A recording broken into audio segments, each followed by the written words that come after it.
Phew, that should be everything. You two, stop by my lodge if you have the time. I'll put the kettle on, and we can have some tea. You don't need me to show you the way again, do you? Whoa! It's Nicole's voice! Did she redecorate her home or something? Let's go take a look.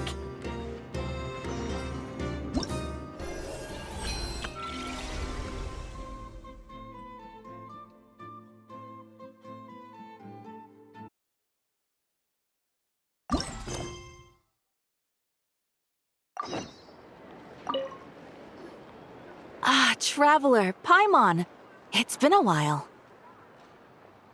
As it happens, there is a letter here for you. One moment. Here. A letter? From who?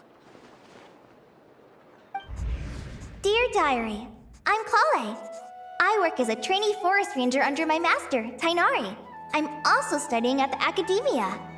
I've been getting better and better at reading lately. Mr. Al-Haytham says that the written word is a crucial medium for exploring the world and understanding oneself. That's why I decided to start this diary. That said, what should I write about? Things are pretty quiet in Sumeria these days. Life is good. Every day is a fulfilling and happy one. When I think back to the days when I suffered from Elazar, or way back to when I was injected with God remains, I am in a much better place now. I hope it stays that way forever. I'll leave it there for now. Master said he'll take me shopping in Sumeru City today, which is great because I've been meaning to visit the toy seller at the Grand Bazaar for a while now. Kale, time to go. Yes, Master! Huh?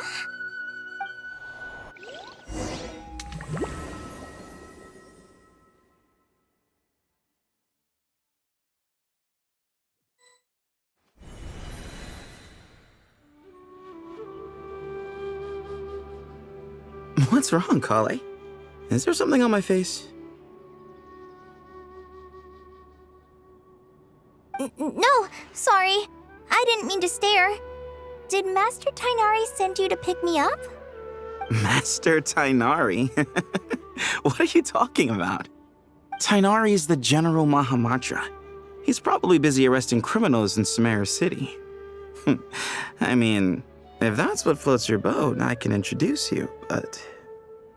Wait, Master Tainari is the General Mahamatra? But what about Mr. Sino? Sorry?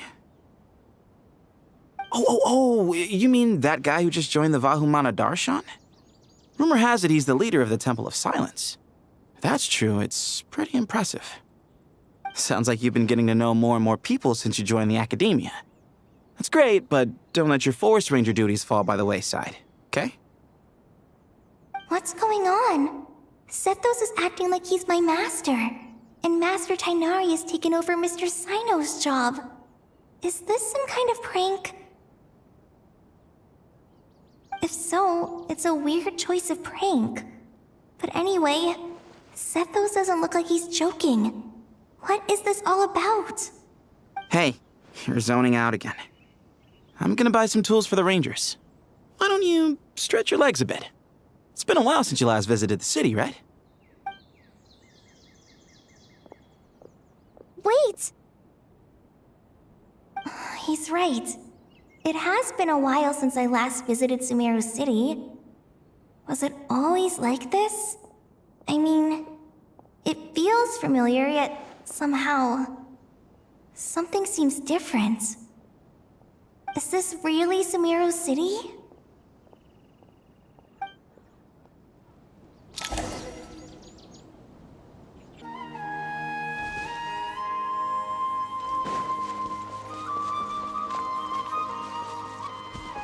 There's no one over there. I should go check out somewhere else instead.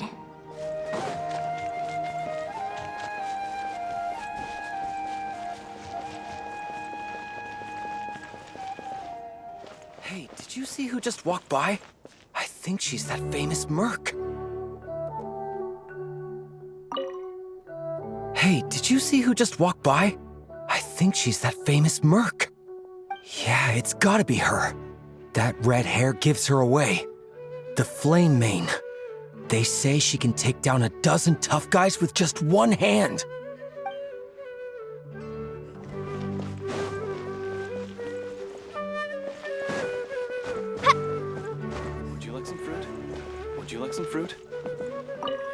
Would you like some fruit? Would you like some fruit? How will I ever save enough money to buy that custom-made axe with floral carvings from the blacksmith? How will I ever save enough money to buy that custom-made axe with floral carvings from the blacksmith? To use as a weapon, of course. As Hussein's secretary, I must ensure his safety. Don't underestimate me just because I'm a homemaker. I used to be a mercenary in the Corps of 30. Peace is precious, but you must always be prepared for the worst.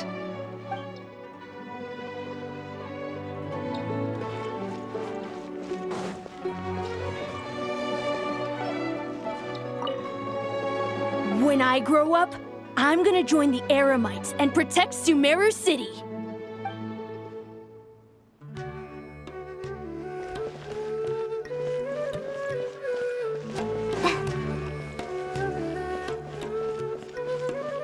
I heard that Sage disappears without a trace as soon as he gets off work.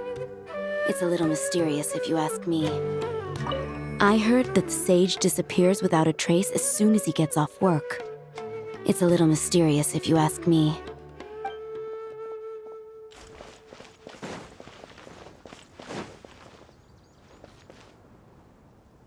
Lord Kaveh Bey, did you get a chance to review this month's accounts? Any feedback? You mean the version you sent over a few days ago? Yeah, I took a look when I received it. I was thinking that maybe our profit margin is a little excessive. I visited some of our commercial partners last month. Their earnings are very slim. Are you suggesting that we give up some of our profits for them? Well, since we have more than we need, yes. Making money for its own sake is pointless. Don't worry, I've already planned for it, and the numbers look fine. We can adjust the rates starting from next month. Also, about that designer you hired, I've had to revise his proposal 3 times now, but he just doesn't seem to... Let's cut our losses. Pay him his fee and send him on his way. I'd like you to get Layla on this instead. She was Cyrus's student, and she designed the Palace of Alcazarzaray. Seems like a much safer choice. Who's sneaking around over there?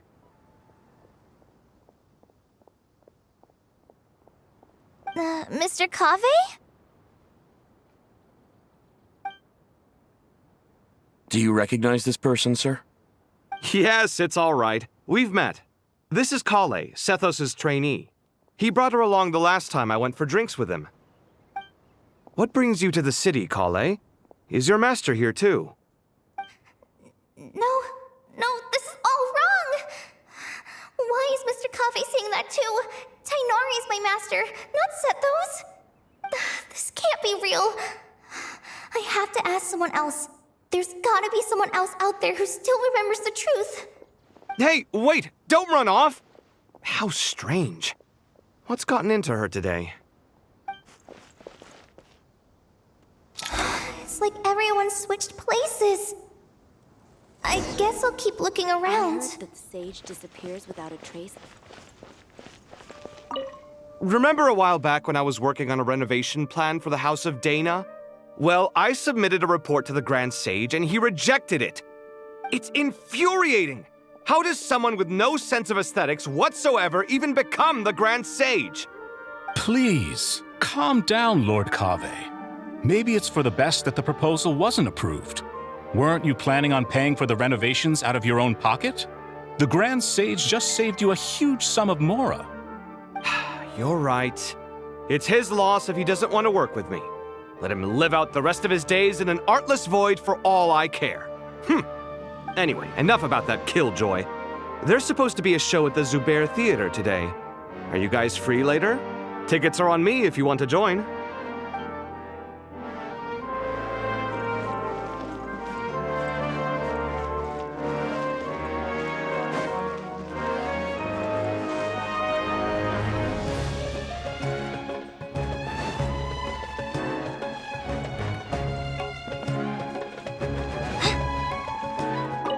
The Grand Sage always used to disappear the moment he got off work, but recently, for whatever reason, he's been seen sifting through records in the House of Dana late into the night. We asked him if there was anything unusual going on, but he answered us with a question of his own. Don't you find it strange that someone with my personality would willingly accept the position of sage?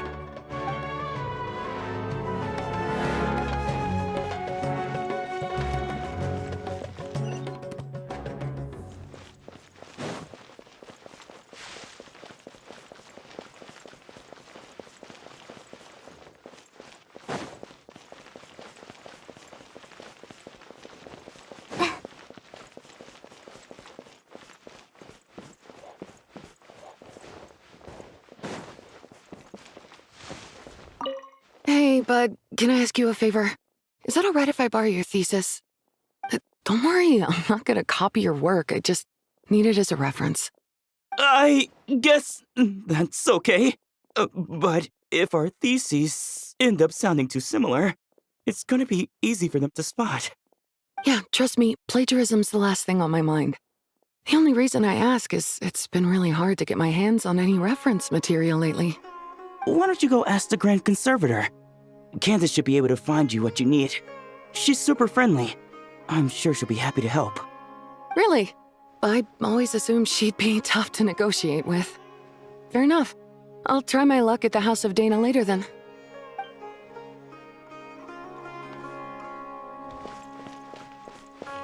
Would you like a cup of coffee?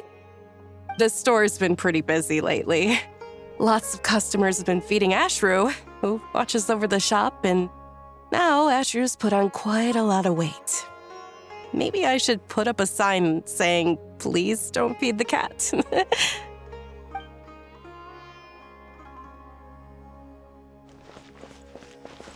Would you like a cup of coffee? Students are under so much pressure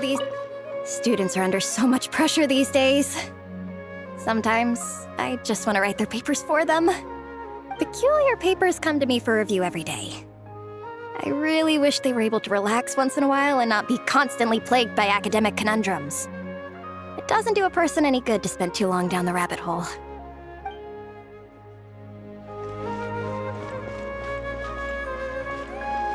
Lots of visitors today, I see. Welcome all. It's been a while. Hey, Rahman. You know that guy who sells face powder on Treasure Street? I haven't seen him around in a while. Any idea what happened to him? Oh, you mean a Hongar? Yeah, he got into a brawl with Shavirme on Treasure Street. He's been banned from setting up shop there for now. Seriously? Oh, well, that's a shame. I was planning to pick out some makeup for you. Oh, don't worry about it. The legendary Flame Mane discussing makeup with the Zubair Theater star dancer. Now there's something you don't see every day. Flame Mane? You know, I'm not actually sure when people started calling me that. Maybe the other Eremites thought I needed a fiercer title to scare people off? To be completely honest, I think the title would fit you better than me, Dia. You think? Can't say I've never imagined myself as a merc. If I ever give up the dancing, maybe I'll head to the desert and give the Eremite life a try. You would? Is that so strange? Oh, not at all. In fact, I've actually had similar thoughts before. If I ever get tired of sleeping out in the wild, I think I might go look for a job at the Zubair Theater. I've adored the Dance of Sub-Zeros ever since the first time I saw you perform it. If the chance ever came up, I'd love to try it out on stage for myself. Really? If our manager Sataria heard you say that, she'd hold you to it. Probably grab you by the sleeve and never let you go again. Hey, when that day comes, I'll do your makeup myself. How's that sound? Sure. If the day comes, I'd be honored.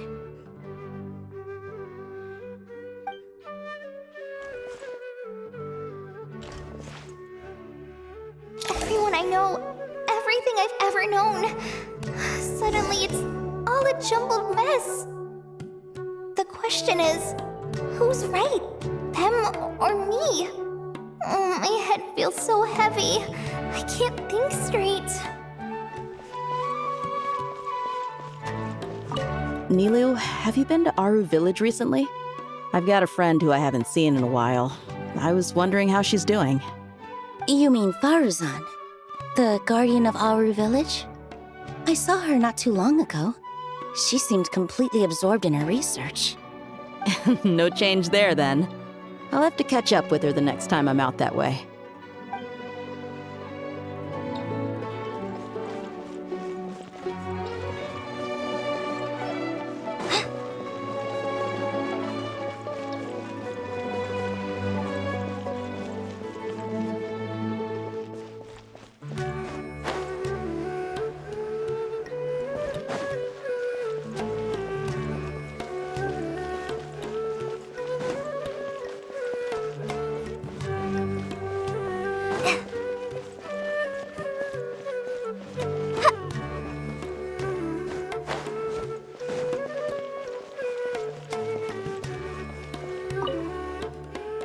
Mr. Sino.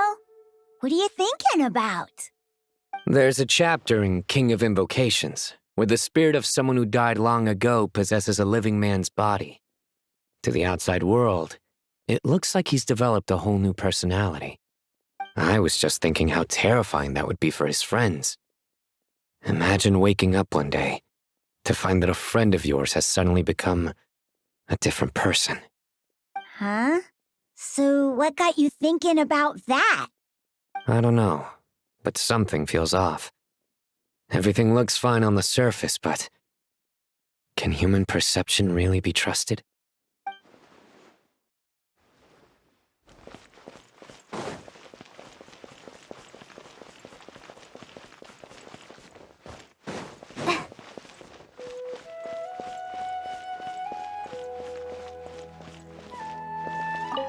All right, not a single Mora short. That covers you for this month's rent. What a relief. I was worried the design fees I received this month wouldn't be enough.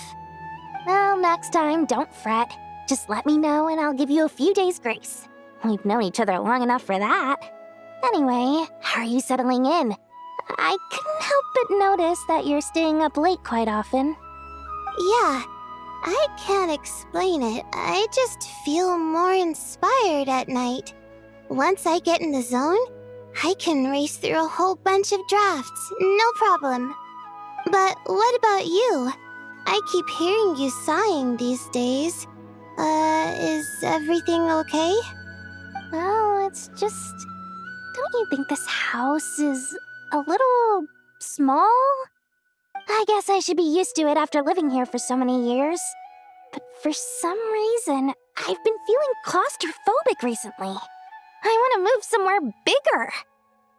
Once I've made enough Mora, I'm gonna buy a huge new house. As big as...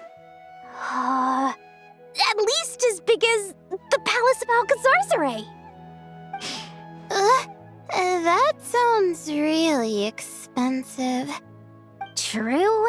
I'll never be able to afford it on a scribe's salary alone. I need to find another way.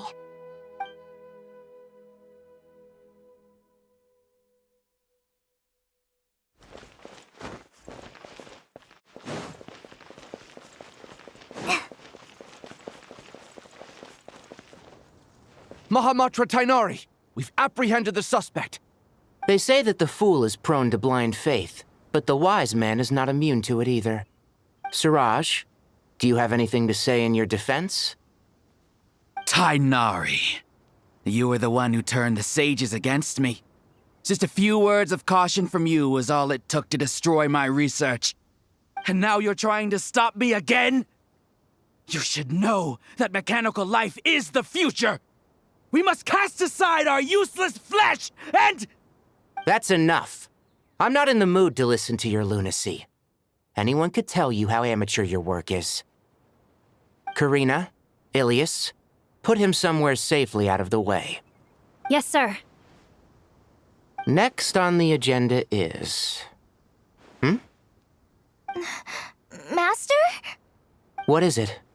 Wait, did Professor Zahahati send you? She's been encouraging me to take on an apprentice. Might be getting a bit ahead of herself there, though. No, Master! Listen to me. Something really weird is going on in Sumeru City. It's like everyone's identities have switched around. You're not the General Mahamatra. You're a Forest Watcher. Just yesterday, we agreed to come to Sumeru City today to go shopping together and... All right, there's no rush. Let's back up a little.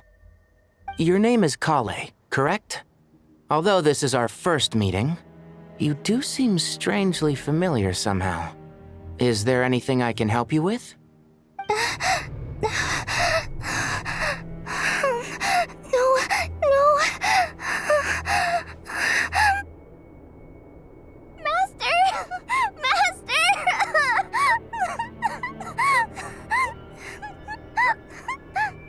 What is it?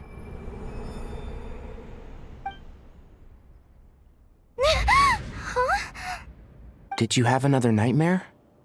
I've told you before, when you're tired, lay down on your back in bed and get some proper sleep. It's much better for you than napping on your front. Poor posture obstructs your breathing, which can lead to all sorts of weird dreams. Now, we're supposed to go shopping in Sumeru City today, remember? Cheer up. I'll take you to Hushang's. I heard he's got some new toys in stock. Go wash your face, take some deep breaths, and when you're ready, we'll head out.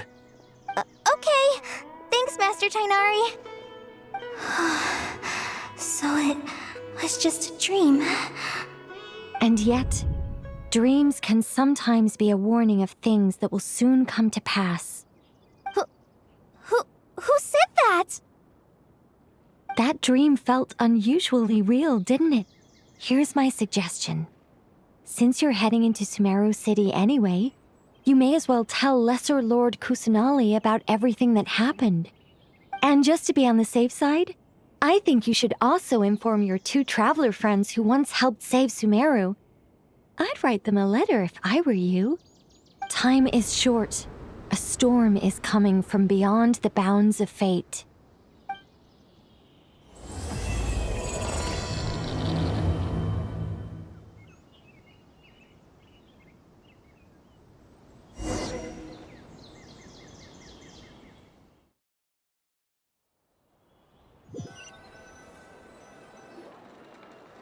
What a strange situation. No wonder Kale was in such a rush to write us a letter. Imagine waking up one day to find that everything around you has changed. You might not even recognize Paimon anymore. Oh, that's a scary thought. Let's get to Sumeru and find out what the heck is going on.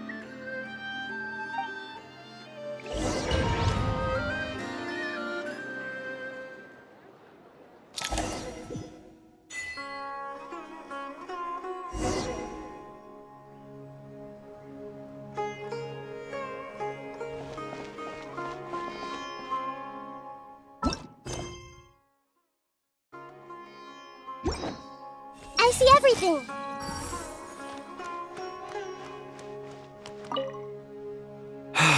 I can't believe I have to move so far away on such short notice. I made an automatic watering device so that my flowers won't wither and die while I'm away from home. Hey, do you think renovation works is the real reason they're moving us to Caravan Rebot? There's a rumor going around that Sumeru City's buildings aren't earthquake-resistant enough. Maybe that's it? All we know for sure is that the order came down from the Dendro Archon herself.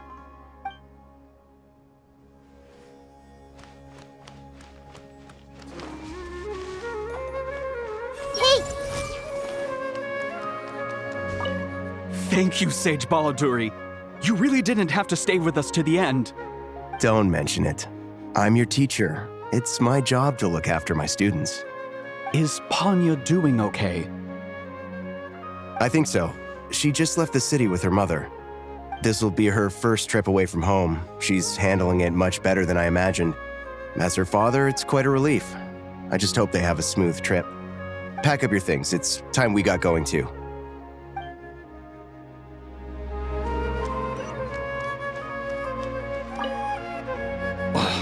As if work and family aren't enough to deal with already. Now they're telling us to move to Caravan Rebot because of renovations? Huh. I bet it's just some vanity project. I don't trust the Dendro Archon, nor any of the sages. Especially not that new Grand Sage, what's his name, Nephis? If you ask me, he's the worst of the bunch.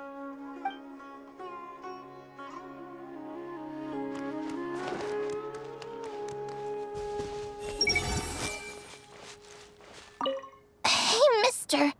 Are you a robot? Shh! Look! He's pretending to be human. He definitely doesn't want anyone to find out he's a robot. I am a robot. I was designed to infiltrate the human world undetected.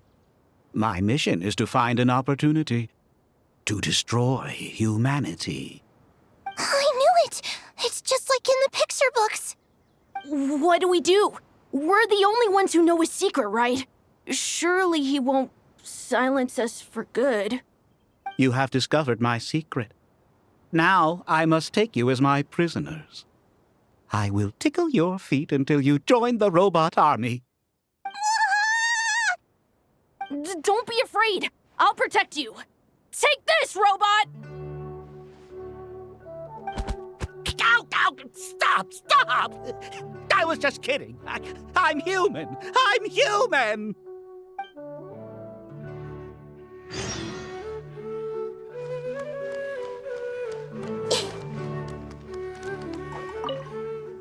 Hey, now's not a good time to visit Sumeru City. We're actually getting ready to move out ourselves.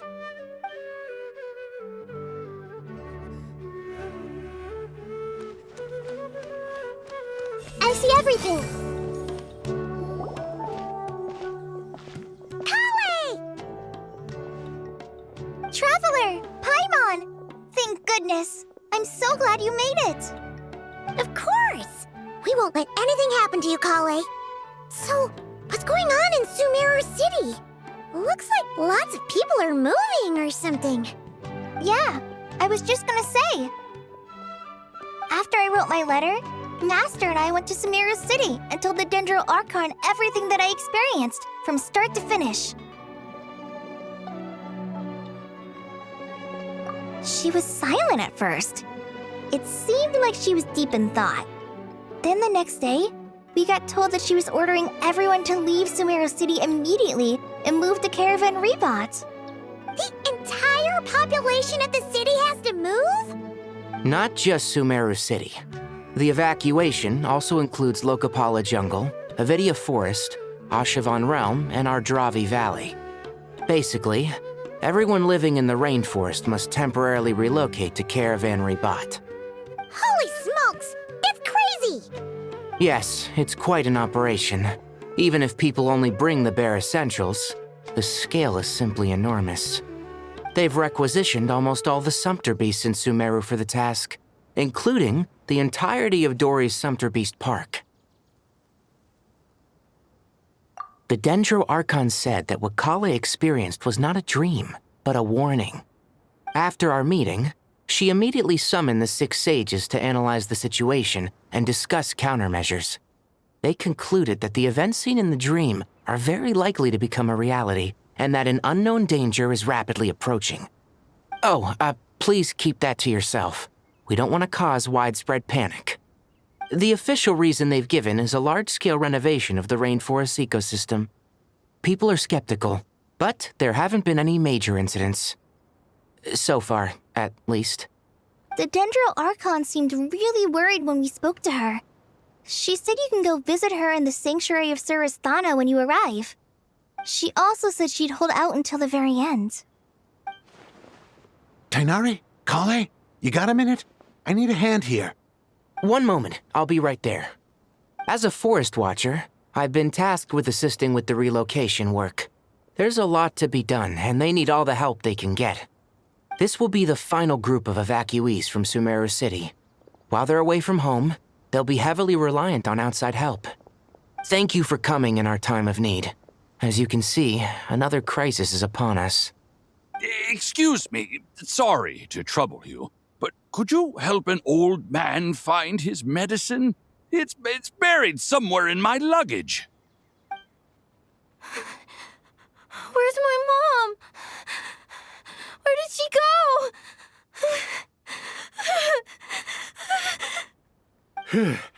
Don't worry, it'll be okay. Those items are worth a small fortune. Make sure you store them somewhere safe. You understand?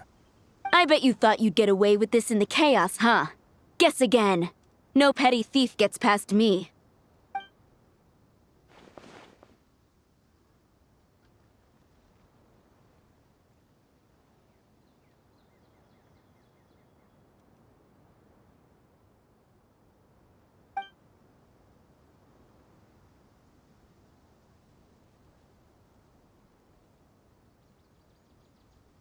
We should go help the evacuees.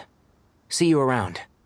I'm so glad that you believed me and came all this way to help. It means a lot. Please stay safe. Don't worry. We may not know exactly what's going on yet, but as long as we stick together, we'll find a way through this. Goodbye! Look after yourselves! Will do. See ya!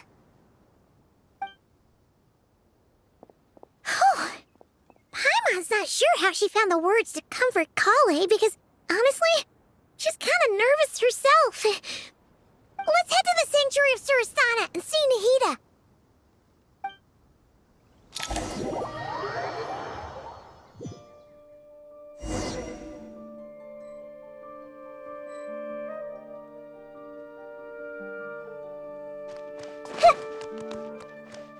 Everyone hold hands.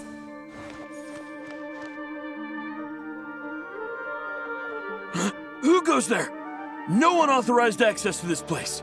By order of Mahamatra Sino. Are you blind? It's the Traveler and Paimon. Surely you've seen them before. Huh? Oh, so it is. I'm sorry, I haven't been sleeping well lately. My nerves are a little frayed. The Dendro Archon is in a very vulnerable state at the moment. Mahamatra Sino is concerned that our enemies might choose this moment to strike, so he's ordered us to strengthen our defenses. Just seeing you two again already puts our minds at ease. Please, enter. I'm sure everyone's expecting you.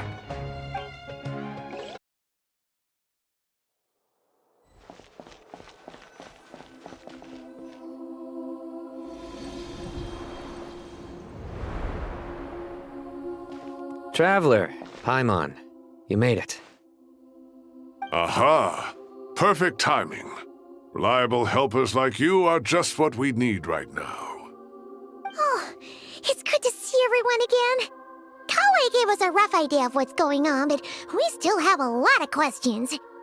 What kind of danger is Sumeru City in exactly?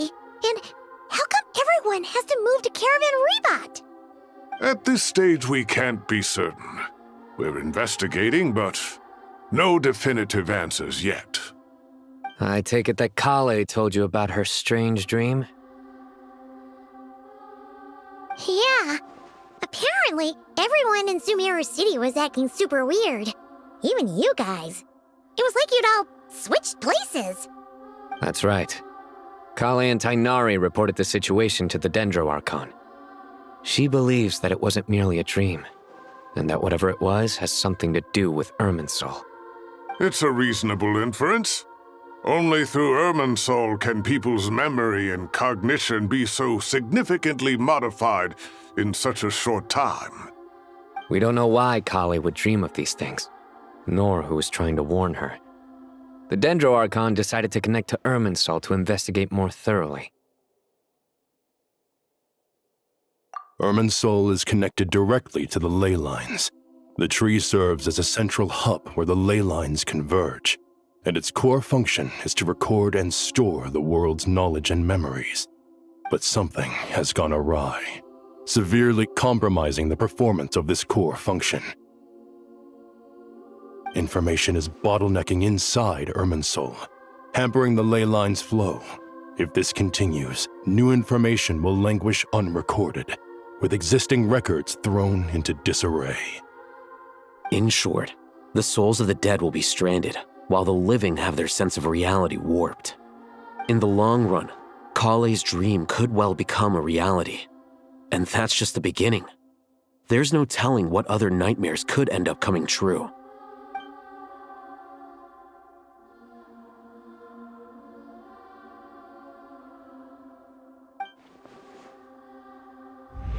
I have come this far to use my death to open the gates of the ley lines to my people.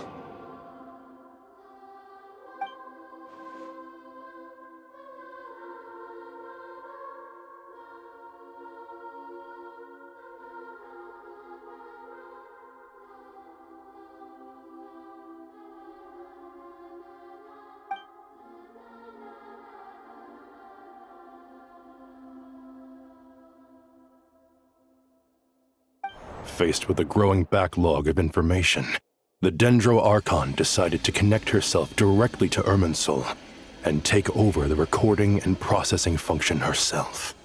But it is an almost impossible task. Individual brains aren't equipped to deal with the sheer volume of knowledge and memories involved. All that information flooding in at once would instantly fry any human mind. And for a god, even for a god, the suffering must be unimaginable. The Dendro Archon's power originates from Irminsul. Any issue with the tree itself takes a toll on her to begin with. On top of that, she's subjecting herself to the grueling task of processing all that data.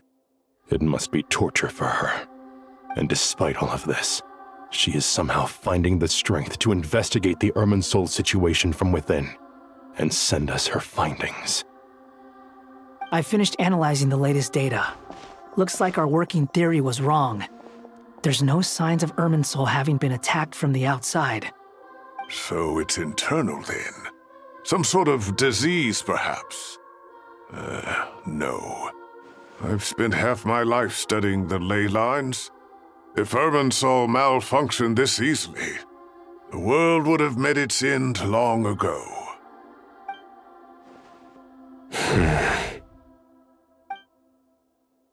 Sino? What is it? Not long ago, I got a tip from the Core of 30 that a large number of unidentified merchant caravans had recently been spotted entering Sumeru through Beta Harbor. At first, I suspected that they might have something to do with all this, so I sent some people to investigate. But if Irminsul wasn't attacked from the outside... Don't you think there are more important things to worry about right now than guessing who's behind all this? It's been over 12 hours with no new intel. If even the Keeper of Irminsul is this badly affected, you can imagine how bad things are in there.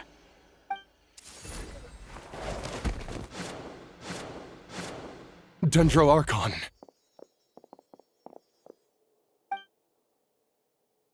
Nahida! What's wrong? Her breathing is weak, and her elemental energy levels are dangerously low. Looks like it's time to move to the backup plan.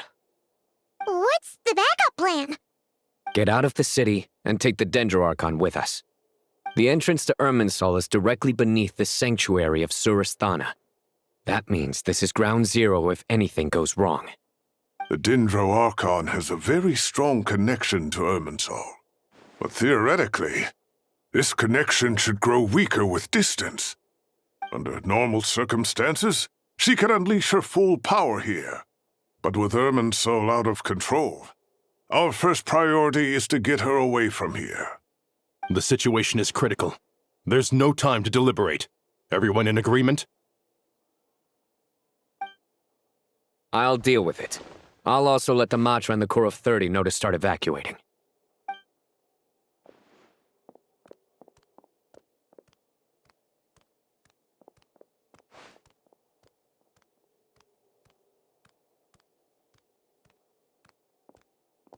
Let's go. No sense grieving when there's nothing more we can do. Agreed. We'll be back as soon as this is over.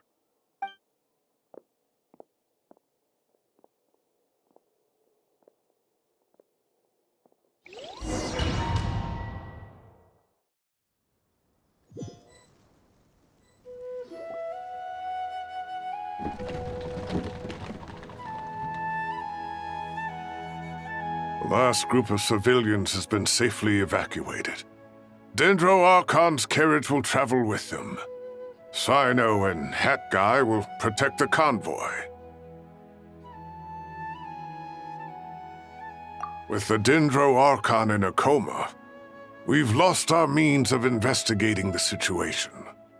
And with Irminsul still deteriorating, we have no choice but to evacuate Sumeru City. Feels as though we're being pushed along by an invisible hand. Stop moaning, Cyrus. We're the teachers here. We should be showing a little more confidence, don't you think? A wise judgment. Let's move out to Caravan Rebot.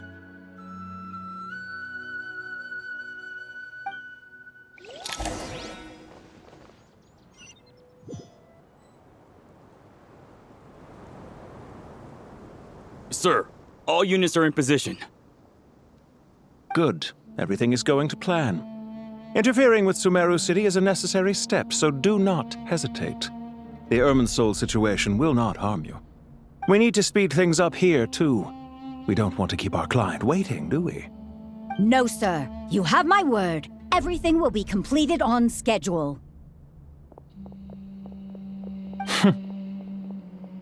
They say that fervent ambition attracts the favor of the gods, and with it, a vision. But we appear to be the exception. So, is our ambition not strong enough? Or does it threaten the very foundations of this world?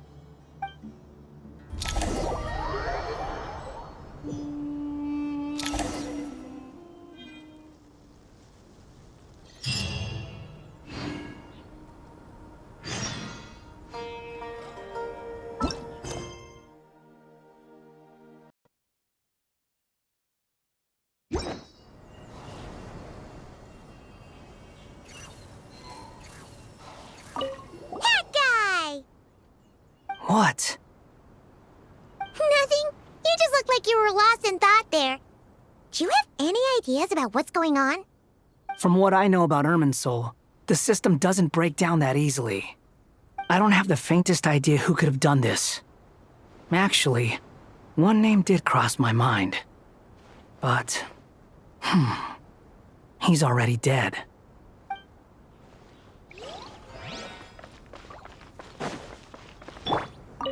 So, can I assume that this period of time away won't count as part of the rental period? Maybe we should deduct it from next month's payment. Sure. Great! Wait, why are you suddenly being so reasonable? What's the catch? I'm always reasonable with rental payments. Like the time I refused to let you use that wine you brought home as collateral. That was a perfectly fair request, and you know it! Everyone runs low on funds now and then, don't they? And that bottle of wine wasn't cheap. You ought to be thanking me. Anyway, Sumeru City should be empty by now, right? With no one at home, I've been worried about security. I'm worried about burglars. What would they steal? That new scroll you bought? Ah! I'd almost forgotten about that. Oh, I only went and hung it up in the most conspicuous spot in the house. If anyone breaks in, it'll be the first thing they see. Well, no one but you gave it a second look while it was on display in the shop. I doubt anyone would go out of their way to steal it. You say that, but what if there's a thief out there who shares my aesthetic tastes? Then you can only hope he shares your taste in expensive wine as well. Always worth having some collateral. You!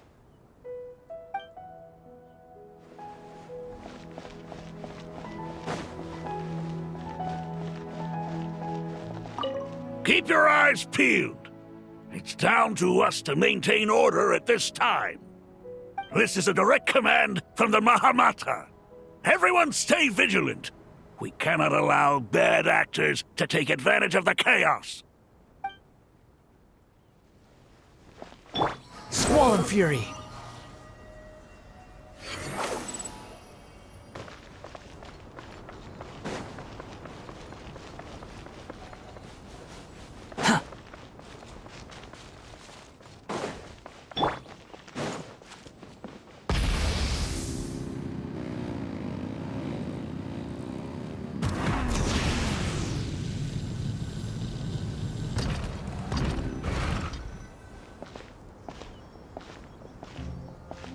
How is the Dendro Archon? Her breathing is steady. I prepared some therapeutic incense for her, but it hasn't had much effect. Her vitals are still very weak. Based on the information you've provided, I have a working hypothesis. Her condition is partly due to Irminsul's influence, and partly due to a physiological imbalance caused by the rapid depletion of her power. Elemental energy usually flows through the body at a relatively constant rate. The body grows accustomed to this rhythm, so when it's thrown out of balance, physical symptoms will appear. Is this similar to the ley lines? Overloading and withering both directly affect their vitality, potentially causing irreversible damage. Correct. From a biological perspective, if you overexert yourself, you pay the price with your life. The Dendro Archon is not only drained of power, but her life force is at a critically low level. Is there any way to restore her health? I know the ley lines have strong self-healing abilities. As long as any blockages or pollutions are dealt with, they can quickly regain their vitality. But what about people? Well, gods. What's their capacity for self-healing? Before we think about that, there's a bigger predicament to resolve. Restoring the Dendro Archon's power requires us to heal Irminsul first. But that will be extremely difficult without the Dendro Archon's power. Paimon's already getting lost here.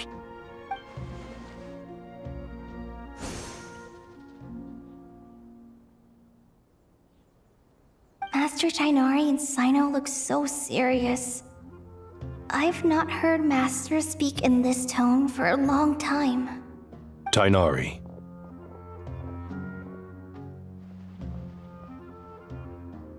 Master Nephis, sages. Tighnari, haven't seen you in ages. Have you gotten taller? Or did your ears get longer? Hopefully the former, Uncle Baladuri. Cyno, where's Professor Cyrus? I thought he'd be with you. He went out into the wild to investigate the situation. He said that the Irminsul anomaly will likely start to affect the real world soon. He shouldn't be trotting around alone at his age. Which way did he go? I'll look for him later. Would someone mind introducing us? Ah yes, of course. Allow me to do the honors. I'm sure we're all familiar with the Traveler and Paimon. They're the heroes who helped foil Azar's conspiracy and save Sumeru. These gentlemen and I are the 6 current sages of the Academia. Balduri and I are part of the Old Guard, while the other 4 took office after Azar and his clique fell from power. We have Sage Elkindi of the Spontamad Darshan, Sage Farnas of Kasharawar, Rataoist Sage Shakir, and finally Harabatot Sage Rusht. Nice to meet you all! I've heard much about you. Delighted to finally meet you in person. You're younger than I imagined for someone with the power to stand up to fate itself. Thank you for lending your aid to Sumeru once more. Once we're on the other side of this, could we get a photo together? My daughter has a friend named Isak. He's always talking about you two. Of course! No true hero would deny a child their wish. Back to business. So with the Dendro Archon currently in a coma, the people have taken temporary refuge at Caravan Rebot, but they cannot stay here forever. We need to come up with a plan as soon as possible. Farnas, any thoughts? Well, firstly, having reviewed the data, I'm inclined to agree with your assessment. This doesn't look like an attack on Irminsul from the outside. Rather, it resembles a malfunctioning machine. Calculations going haywire and sparks flying. That being said, before we consider how to fix it, we need to understand precisely what has gone wrong. Furthermore, we somehow need to ascertain this without relying on the Dendro Archon's power. We have no direct access to Irminsul. However, we might be able to gather the information we need from the ley lines. Study the branches to learn about the trunk, in other words. Wait, is that what Cyrus is up to? No wonder he ran off to research in the wild. Karsa's always one step ahead of me, isn't he? I heard that while in the sanctuary of Surasthana, The Dendro Archon had to serve as the central information hub herself. This is a clear sign the situation within Irminsul might be far worse than we can imagine. Irminsul is vital not just to the safety of Sumeru, but to all of Teyvat. We must be the ones to bear responsibility for this world. To be on the safe side, I think we need to consider some backup plans. Are you saying we should consider a scenario in which Irminsul is completely destroyed? I'm merely pointing out that the possibility exists. You have a valid point. But until worst comes to worst, I believe we should focus our efforts on resolving the Irminsul anomaly and helping it recover. Kale, I understand that you were the first to foresee this crisis. If it's all right, I'd like to talk with you about it in more detail. Of course! But even I don't know how I came to have that dream. If there are no signs of external damage, could it be a stress fracture? Metals tend to suffer from this issue with long-term use. And Irminsul has existed for centuries, after all. It's possible, but surely a stress fracture would be more likely to cause a complete shutdown rather than chaos. Sages, General Mahamatra, sorry to interrupt, but something has come up. What happened? Some citizens didn't believe that Sumeru City was really in any danger. They slipped away and hid during the relocation, intending to return home. How many people are we talking? About a dozen. Sakura found them while on patrol, but they appeared to be suffering from psychosis. For whatever reason, they were trying to kill each other. By the time we arrived, there were only 2 survivors. One was unconscious from their injuries. The other tried to attack us, but was subdued. Where did this happen? Near Yasna Monument. That's not far from Caravan Rebot. Master. I know. The Irminsul anomaly is beginning to have effects in the world. I didn't expect it to spread to Yasna Monument so soon. It almost feels like we're being chased relentlessly, with no time to catch our breath. Sir Cyrus said the same thing. He sent me back to report in, while he continues investigating. I'll go join him. Count me in too. Don't let my age fool you, I can still fend for myself. Very well. Meanwhile, the rest of us will continue discussing our next steps. Get back soon. Take care of yourselves. It's getting dangerous out there.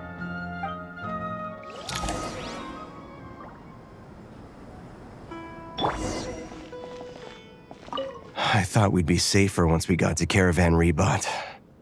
If the Irminsul anomaly's sphere of influence continues to expand, our only option will be to move into the desert. To Aru Village? We should check if they can accommodate so many people. Essential supplies will also become an issue. We were only able to relocate here so quickly because Caravan Rebot is well stocked. If we move to the desert, we'll need to carefully calculate how much food and water to bring.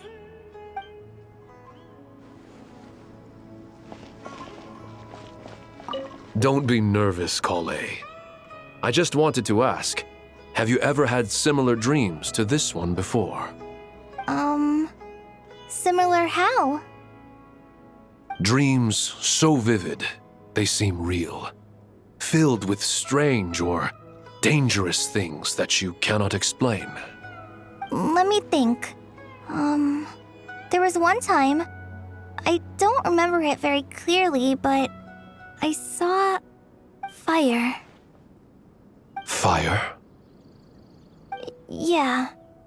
I wish I could give you more details, but all I remember is fire everywhere. From the sky to the ground, everything was burning. The heat was unbearable, and ashes were blowing in the wind. I doubt this dream was a mere coincidence. Perhaps it was some kind of prophecy? And yet, you've never studied astrology. I'm at a loss to explain it.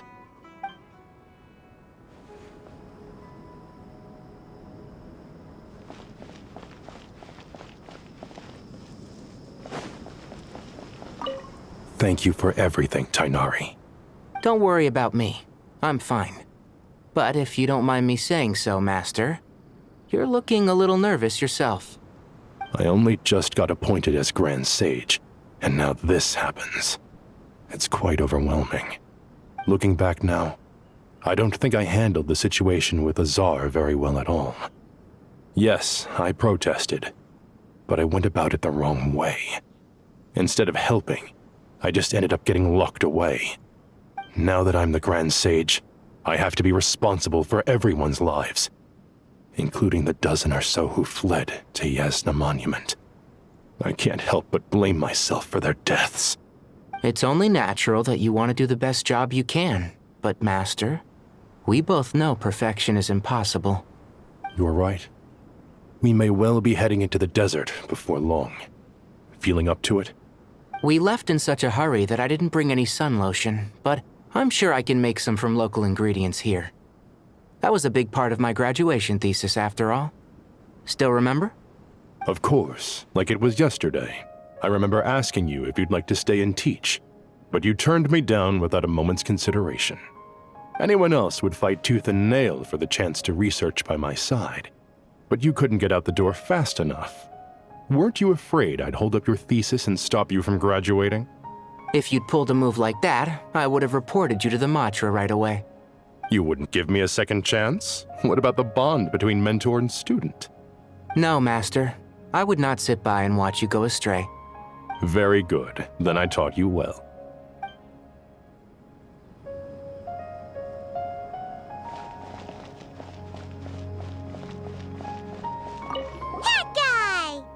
What? Nothing. You just look like you were lost in thought there.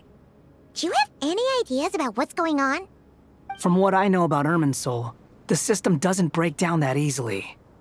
I don't have the faintest idea who could have done this. Actually, one name did cross my mind. But, he's already dead.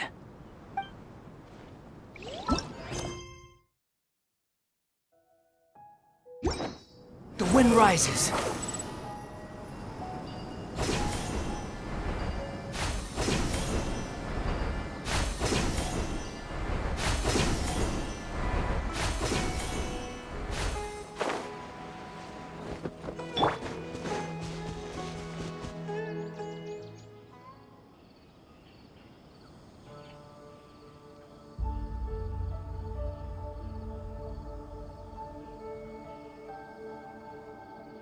Please, don't go any further.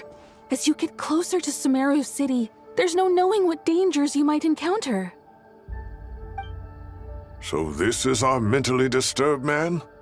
I'm going to gut you all!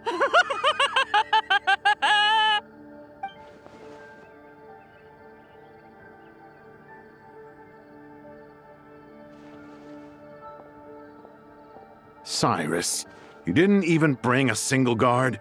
Do you think you're some sort of warrior? It's fine. Come here and look at this. Oh, it's... That's right. Flowers that bloom from openings in the ley lines, indicating some sort of anomaly.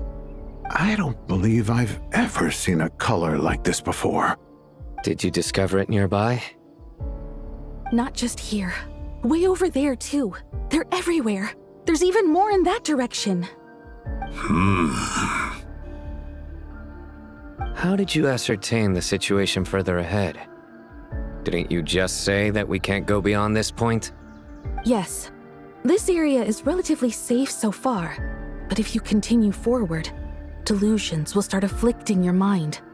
However, some vision-bearing mercenaries were able to maintain their sanity a little better.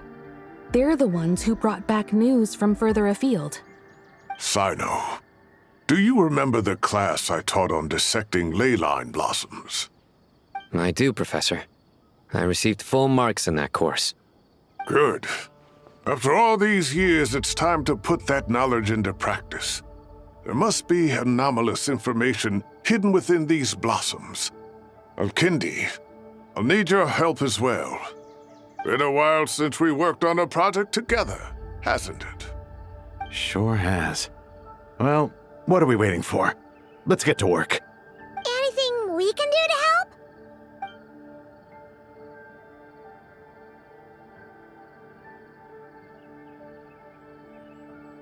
Will you need my help? All right, well, don't go too far. There's too many unknowns at this stage. Let's regroup at Caravan Rebot later. Don't worry if you don't show up. I'll come and find you.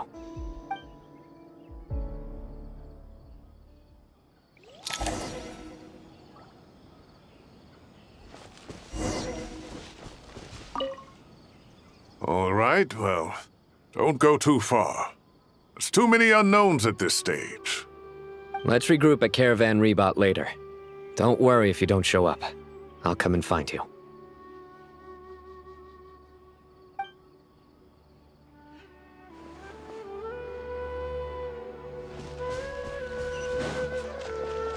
Behold!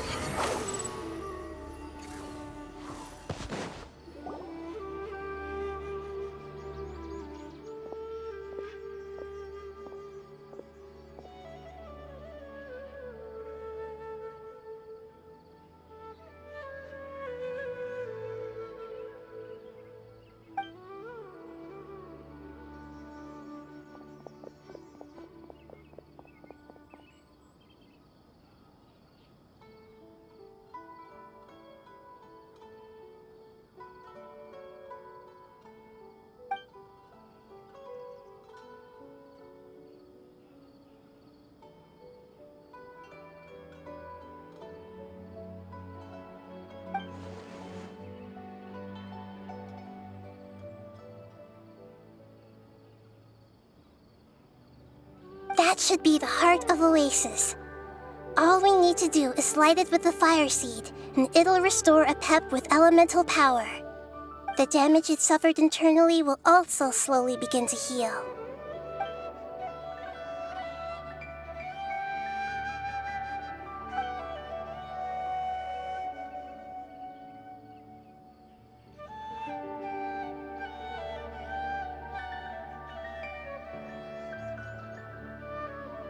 What is it?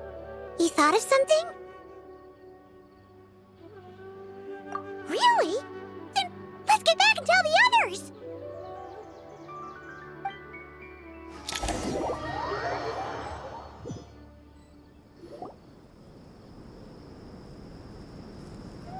Whew. Glad to see you've returned safe and sound. Any longer and we would have gone out looking for you. Well, this is a nice surprise. Paimon sure feels better with everyone we know here. We've made some progress, so let's start by giving you and Paimon a quick update.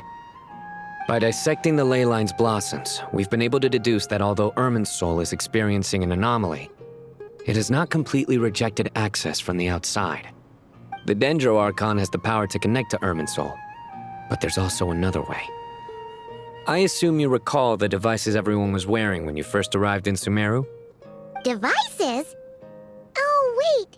You mean... The Akasha terminals? That's right. Of course! It's been so long, Paimon almost forgot all about the Akasha. Wasn't it shut down, though? Yes, but although the system isn't currently operational, the technological infrastructure is all still there. And it turns out that a certain someone gets so bored at work that he's actually read through every single one of the instruction manuals. No prizes for guessing who that was. If praising others is that embarrassing for you, you can simply spare yourself the ordeal. As much as it pains me to say anything nice about him, there's no denying his intelligence. He rarely forgets anything he's read. The Akasha is exactly what Sumeru needs at this moment. Between us, we should have all the knowledge and expertise we need to get it up and running again. But if I recall correctly, doesn't the Akasha need a Gnosis to function? That's exactly right. The Akasha relies on the Gnosis as a power source, and in its absence, we'll need to find an alternative. To tackle this problem, it looks like we'll be relocating once again. Namely, to the Temple of Silence. Ring any bells? It's the only major institution in Sumeru dedicated to preserving the knowledge of King Deshret's civilization. You might find the answers you're looking for hiding there. I agree. There's a good chance. Master Nephis and the other sages have discussed it. As the chaos from Irminsul continues to spread, Caravan Rebot won't be a safe haven for much longer. We have to move into the desert next. The scholars and sages will head to the Temple of Silence, while the civilian population seeks refuge in Aru village. The Eremites will keep everyone safe during the journey, and Candace will be there to receive us at the village. This leaves us just one thing to worry about. That Dendro Archon. She's very weak. We can't afford to wait until Irminsul is fixed. There has to be another way to help her. Huh. Well, luckily, the Traveler had a eureka moment while we were out investigating. Really? Wow, nice one, Traveler. Let's hear it. What say our Amorta experts? Theoretically, it's feasible. From what you're saying, although elemental life and elemental energy have their differences, the Dendro Archon has explicitly stated that she can imitate the power of the former. In which case, as long as Apep is willing, she should be able to convert her own power into a form that the Archon can use. It wouldn't be difficult for her at all. The only problem is convincing her to help.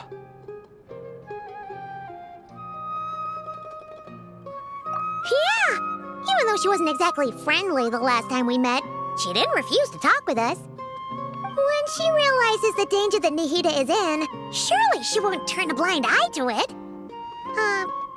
Well, hopefully not. Either way, we're not exactly spoiled for choice here. Hey, it's better than having no options at all. I agree.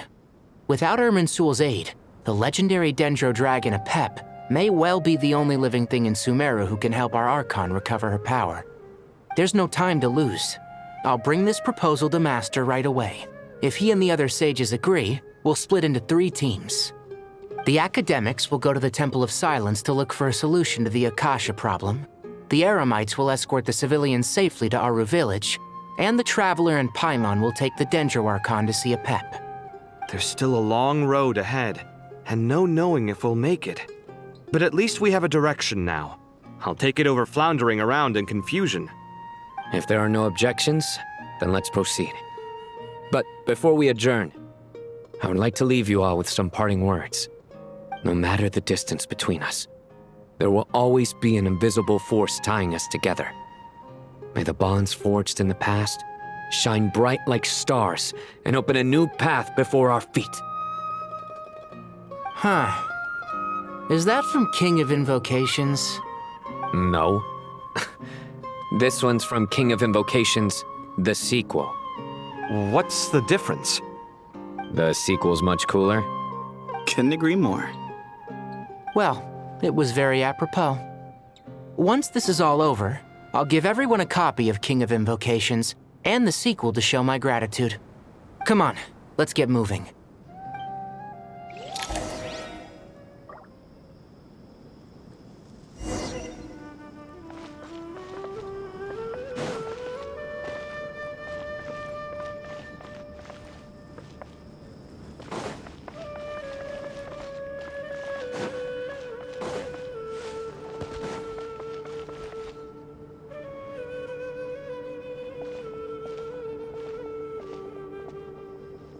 Tainari has brought me up to speed. I approve of your plan of action, but we can't proceed with everything right away. The people need to rest. For many of them, this will be their first time in the desert, so we'll need to find additional personnel to help escort them. You two, please go on ahead with the Dendro Archon. Let's rendezvous at the Temple of Silence later. No problem. We got this. Words can't express my gratitude, so let me just say, I hope everything goes smoothly for all of us. Goodbye for now. All right, let's get going. If Paimon remembers correctly, the last time we saw Apep was in... Traveler, Paimon. Could I borrow you guys for a moment? It'll only take a second. Kale, what's the matter? Well, the thing is, Master Tainari once told me, after you raise a problem, You should think about how to resolve it. But ever since I had that dream, I feel like I haven't been of any help at all. I tried my best to keep up with the conversation, but there was so much new information, I couldn't take it all in. So, I just wanted to ask, do you have any tips for me there? Paimon knows exactly how you feel. But fear not, everything you need to know is right here in Paimon's notes. Sumeru chapter. It's got tons of info about all the things we've seen and heard on our adventures. Some parts are a little simplified, but hopefully it all makes sense. You see? Being the greatest guide in Tibet isn't just a fancy title. It takes a lot of hard work. Paimon doesn't always understand the things you're talking about with other people. Whenever that happens, she notes down the confusing parts and goes over them in her own time. This is perfect. Could I borrow it? Sure. Matter of fact, you can keep it if you want. Paimon has another copy. The spare copy was originally meant for the traveler. Paimon used to worry that one day she might not need a guide anymore, so she wanted to have a gift for her, in case we ever parted ways. But it doesn't seem so necessary nowadays. We have so many more places to see together. One copy will be enough for both of us. Thank you so much. But still, these are your treasured memories. I think I'll make my own copy and then return the original to you. Anyway, that was all. I won't keep you any longer. Have a safe trip. See you again soon. See ya! Alright, time to bring the heater to see a Pep. Let's hope that old grouch is in a negotiating mood. Hey, here's a thought. If we brought Nervalet along, do you think he could help us persuade a Pep to help? Actually, never mind.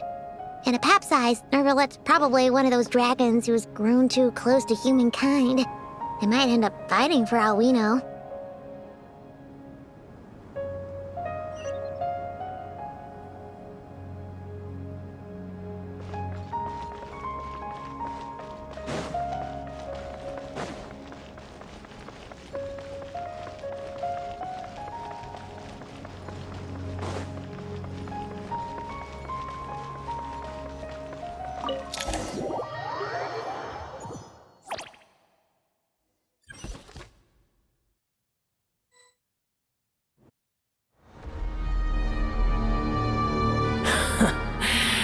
I had a feeling your kind might come calling.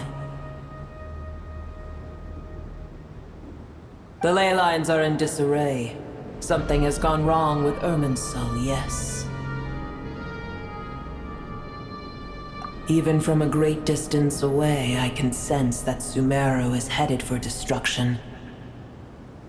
You who took our home from us, prepare to watch as your own world is plunged into oblivion.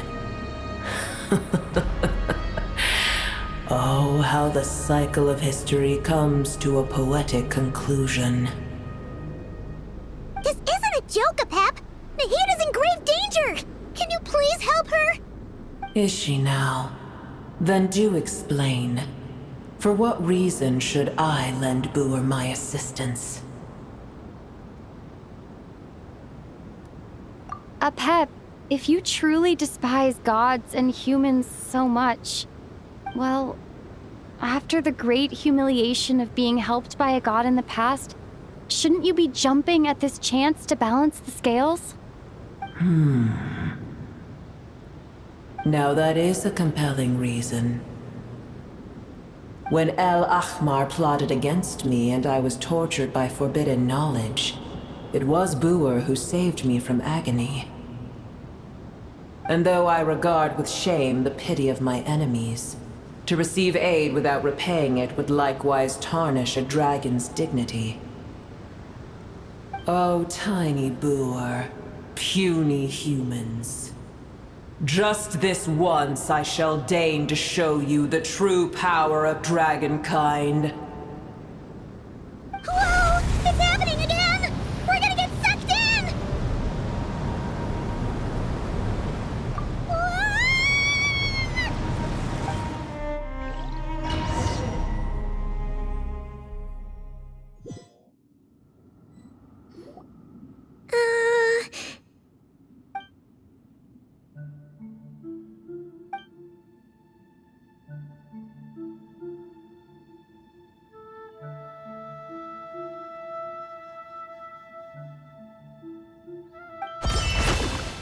It is done.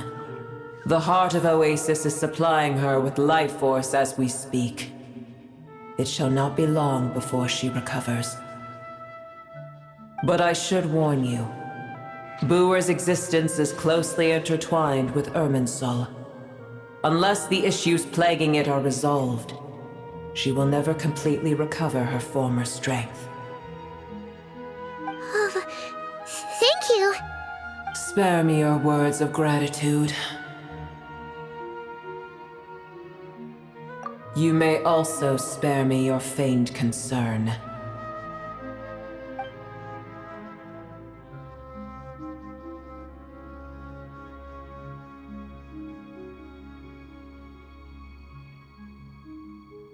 A dragon's sovereign's power is far greater than you can imagine. While I was indeed weakened when the heart of Oasis ran dry, providing Tiny Booer with a morsel of my life force shall have little consequence for me. Oh, good to hear.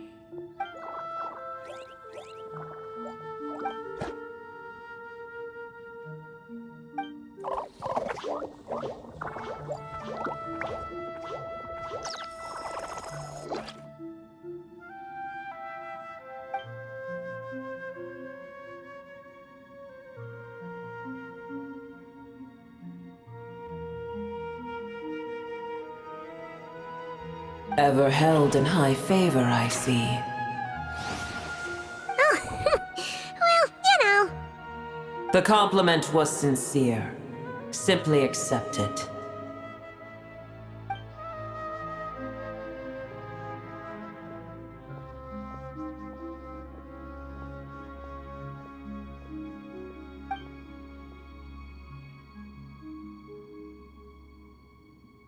I did once.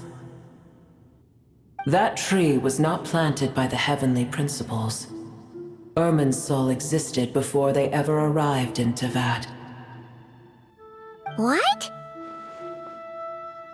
There was a time when it belonged to Tevat, to dragonkind. Its appearance and function then differed greatly from today. The ley lines flowed with an abundance of a familiar, primitive form of elemental energy.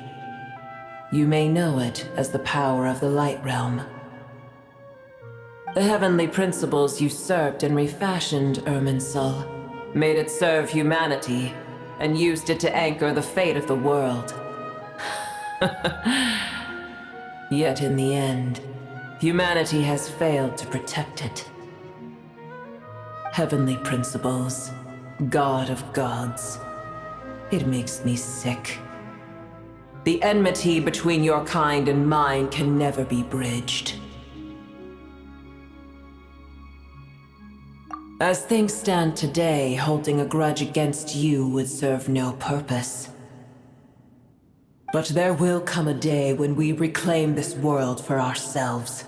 The opportunity will arise no matter how long we must wait. I can already sense that far away from here, the Hydro Dragon has wrested his authority from the hands of the usurpers. Though we have yet to meet, I know that we are both preparing for our revenge day and night. Uh-huh.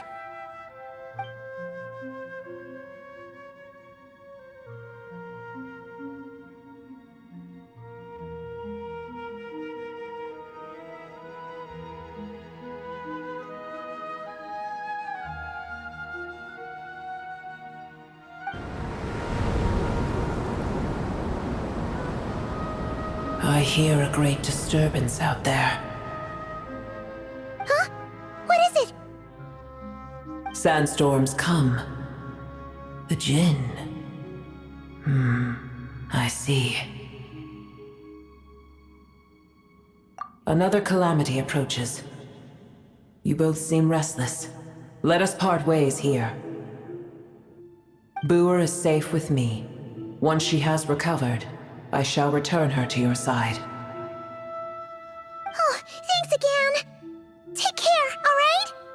I told you already I have no need of your feigned concern.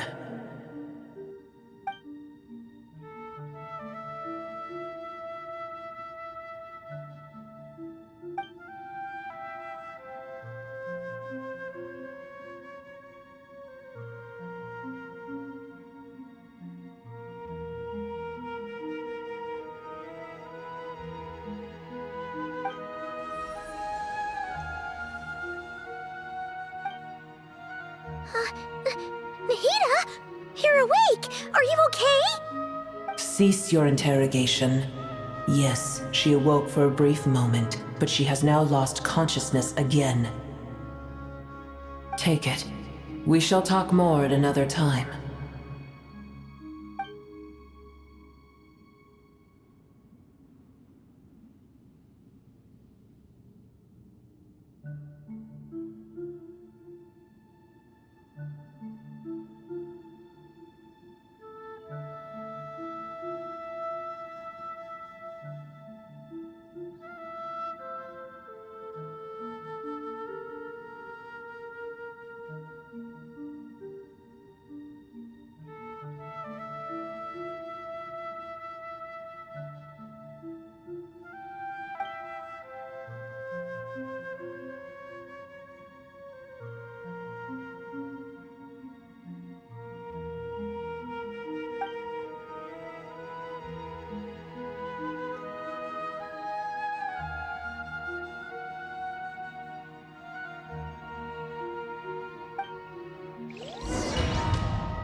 Where the heck are we? Did you just dump us in the middle of nowhere? Wait. No. Paimon remembers now. The Temple of Silence is over that way. Come on, let's go find the others.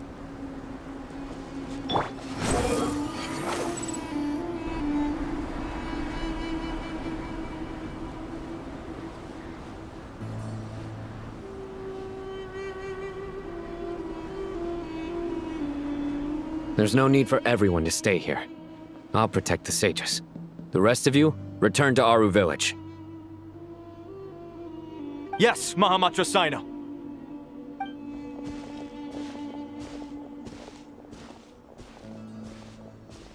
Sino! What's going on? You're back. How's the Dendro Archon?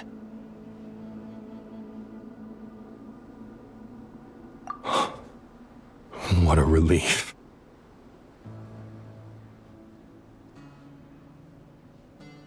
It's the Jinn.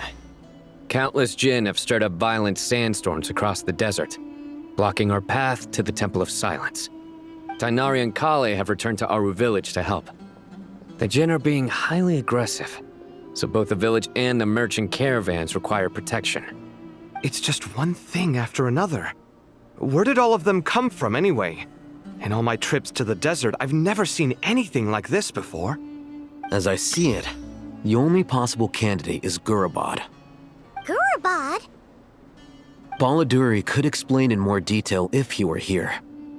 All I know is a rumor I've heard about from previous trips to the desert. Supposedly, a great number of dormant Jinn lie sealed beneath that city.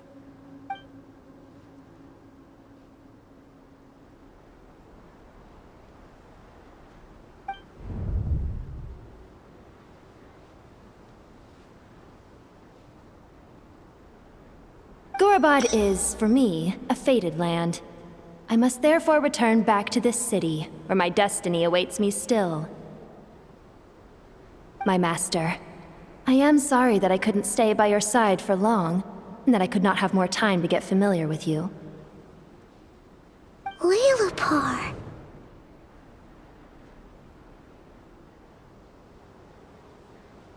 Yeah, we once said goodbye to a friend there. Well, maybe not a friend exactly, but someone we met on the road anyway. She was a strange bottle. If we can find a way to wake her up, maybe she can help solve the situation in Gurabad. Well, be careful. You may find there's more than just the Jinn to worry about. You mean, there are other dangers in Gurabad? It's a sensible assumption to make. The moment we arrived in Caravan Rebad, the Irminsul anomaly started spreading in that direction. Now we've moved to the desert, and suddenly we're plagued by Jinn and sandstorms. To call it a coincidence would be a stretch. Don't worry, we've gotten a lot stronger since our last stint in Sumeru.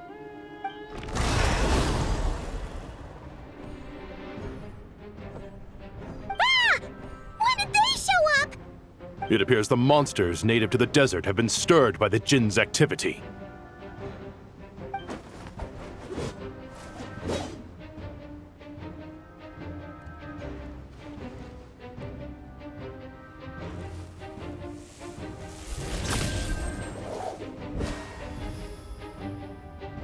You should get going. We'll take care of things here.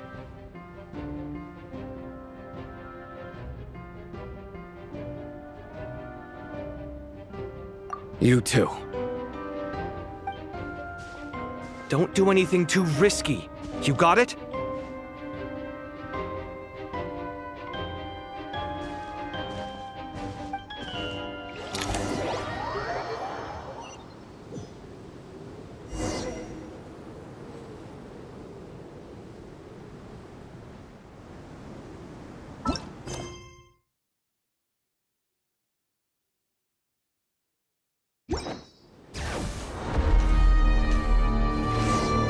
The Jinn are swarming out of Gorobod! Looks like Alhazen was right! Let's get inside and see what's going on! A dash of annihilate.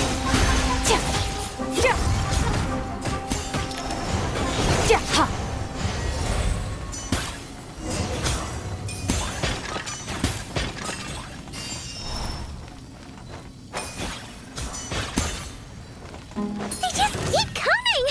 How many of these things are there? We'll never take them all out! Let's just head further inside for now! Of the valley! Rise with the sun! Light of the blazing sun!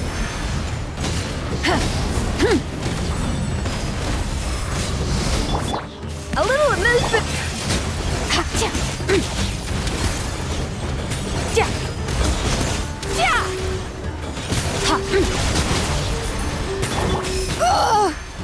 Let the mountain's veins boil!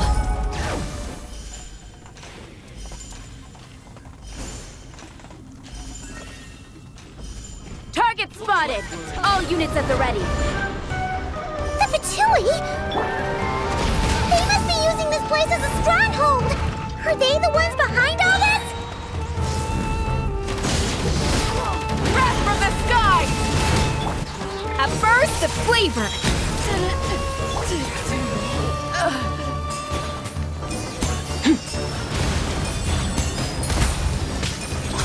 Merciless! Fighting Jinn with one hand and Fatui with the other? This is pure chaos!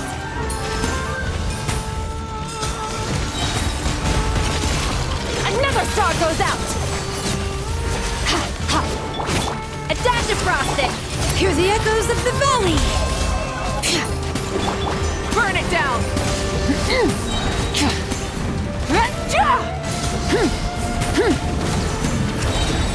Light of the blazing sun!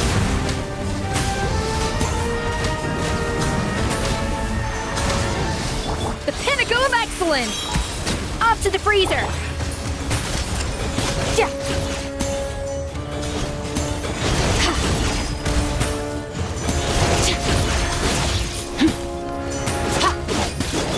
Light it up!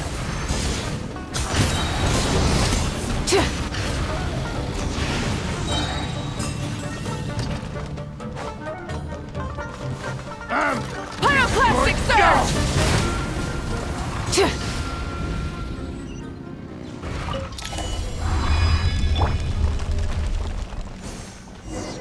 Do you see that strange machine?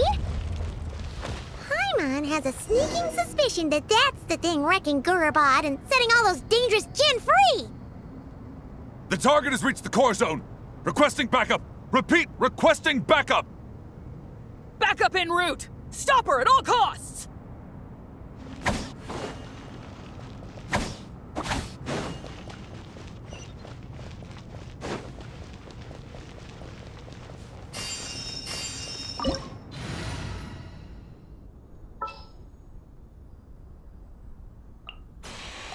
Please select target for cleanup sequence. I will follow where you lead.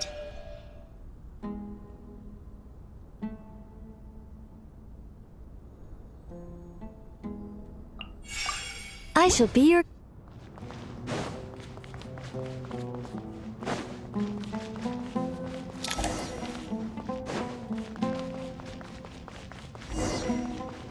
Careful! They're back again! Mate mine. Wait. Installation chamber. Rise with the sun!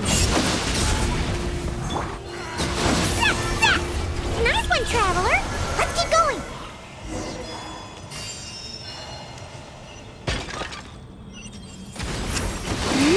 Surge.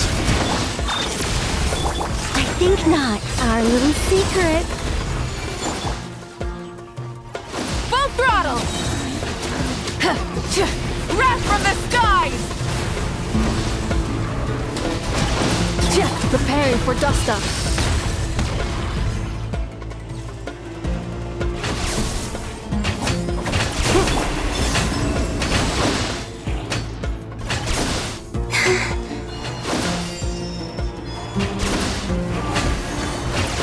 This hunk of gent's gone kaput!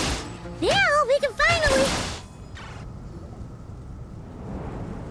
It seems my subordinates failed to stop you in your tracks.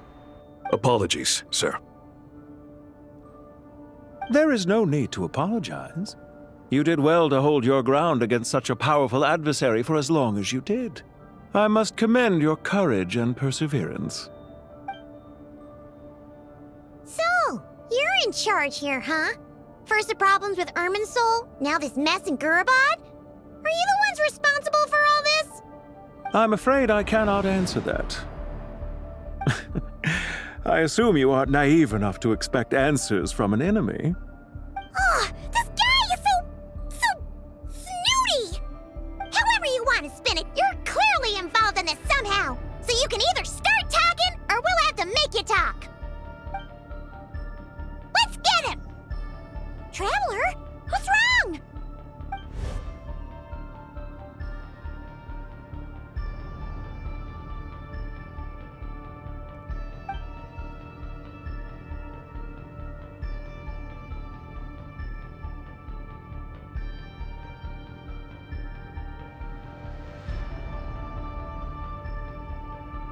You're remarkably calm.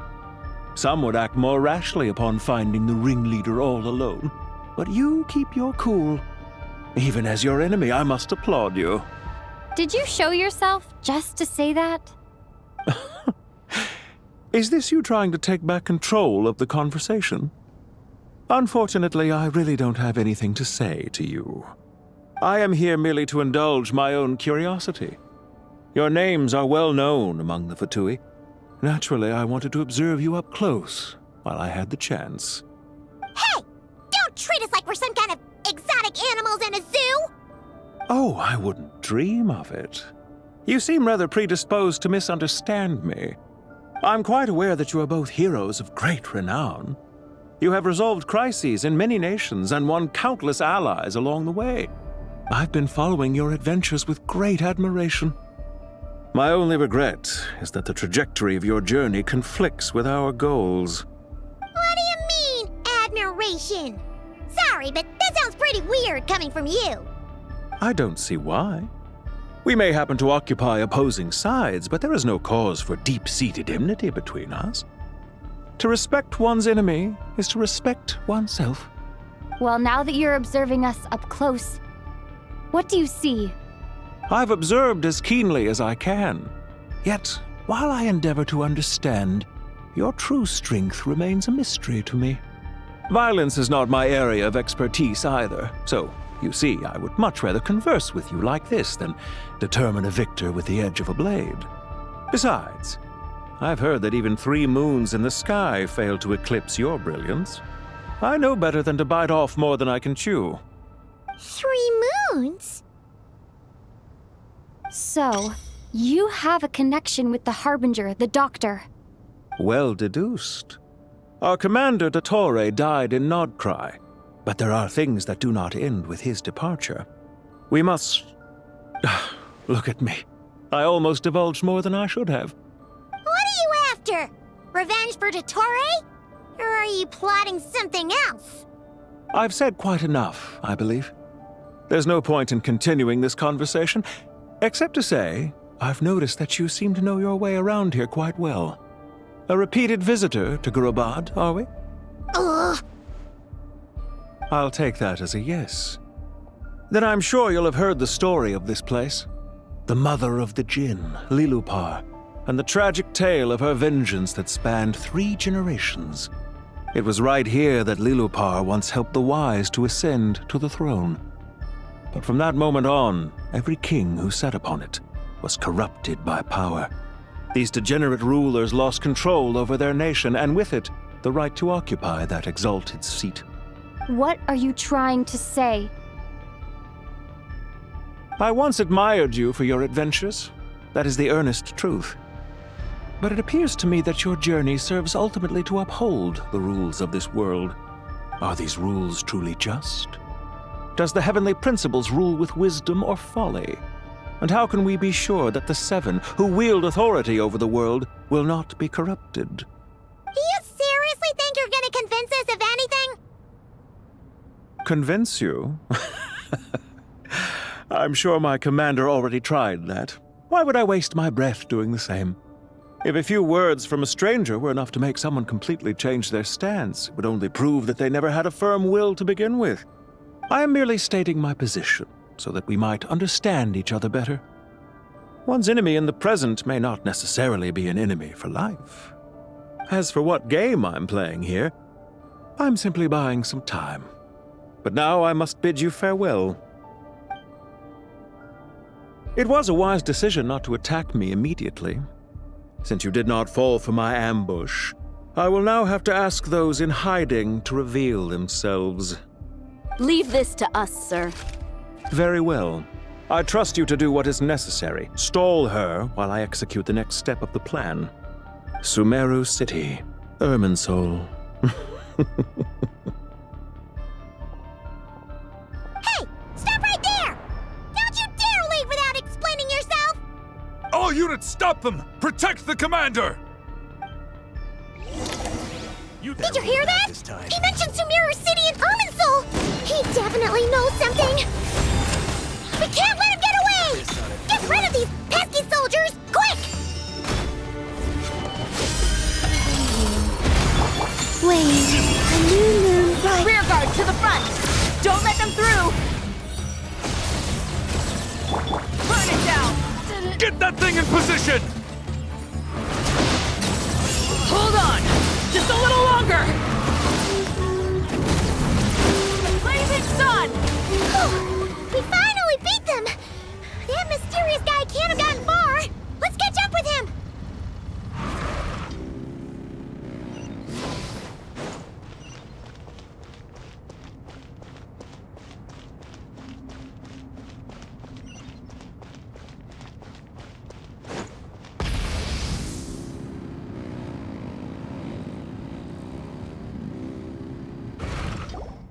Found him! Over here!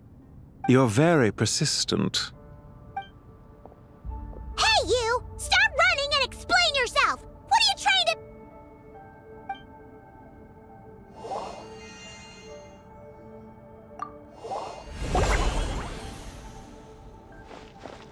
What's this? Relax. A small trap like this won't be enough to hold you.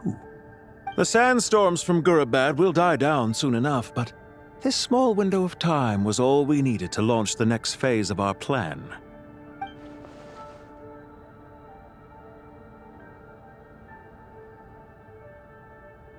Don't be discouraged. I knew that someone would come here eventually, so I planned ahead. Where to chat with you, which door to exit from, even which mechanism to wait by for you. I thought through every detail.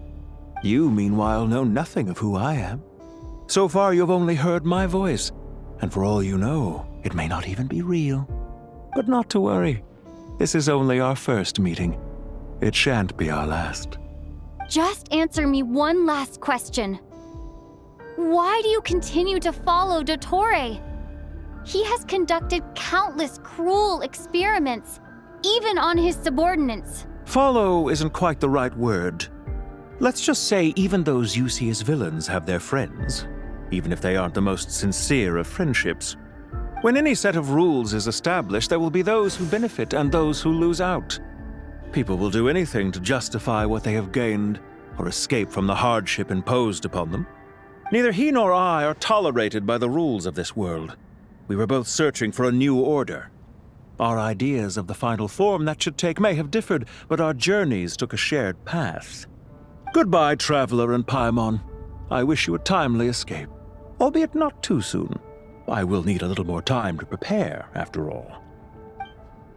Hey! Come back! Wait, this dark wall. We've seen these on our adventures before. It swallows people up!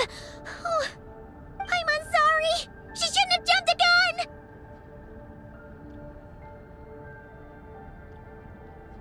Oh, okay. He may have fooled us this time, but we'll get it back!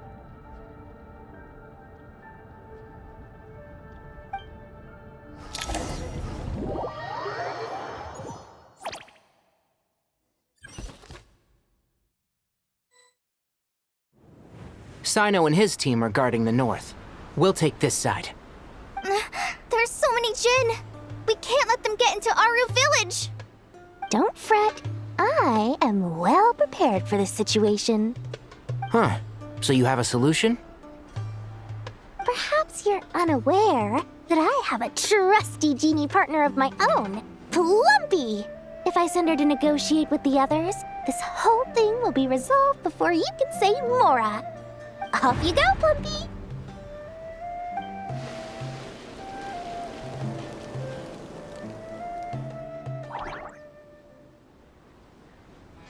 Come on, what's the holdup? 5,000 Mora. 20,000 Mora.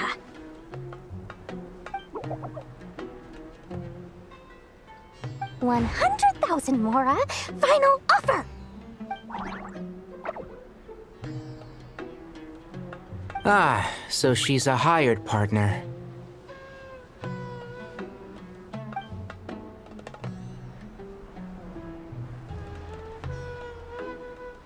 Hired partners are reliable too. Plumpy here is a highly skilled negotiator. You'll see. Just a few words from her and...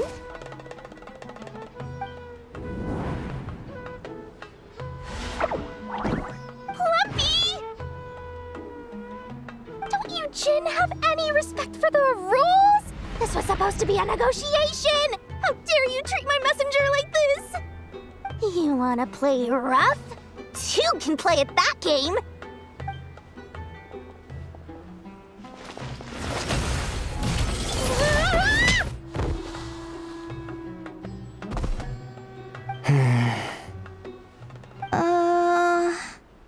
Looks like it's up to us now.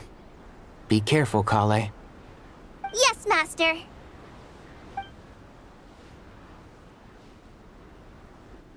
What happened? How did I pass out? Never mind. Plumpy, it's time for revenge. You know, this reminds me of when you first arrived in Avidia Forest. You were trying to help a child retrieve a lost toy when you stumbled upon Spino Crocodile territory by mistake. Yeah, I remember. Our first time fighting side by side. Fighting side by side? I seem to recall swooping in to rescue you with a team of forest rangers. Please stop.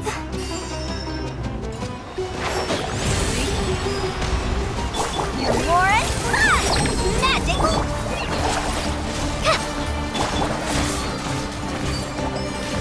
Oh, one thing after another! One with the forest. I'll uproot you! Go!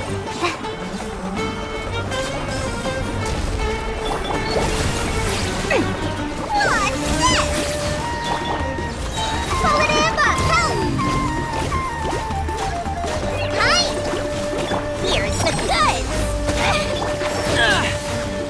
powers have bloomed yet.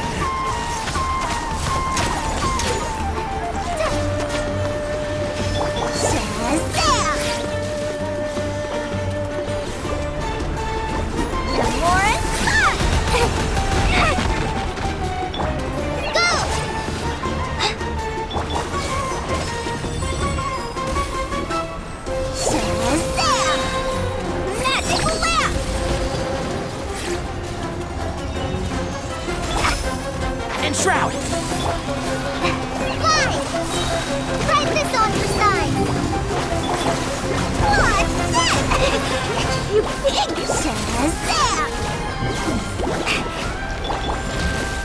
Go!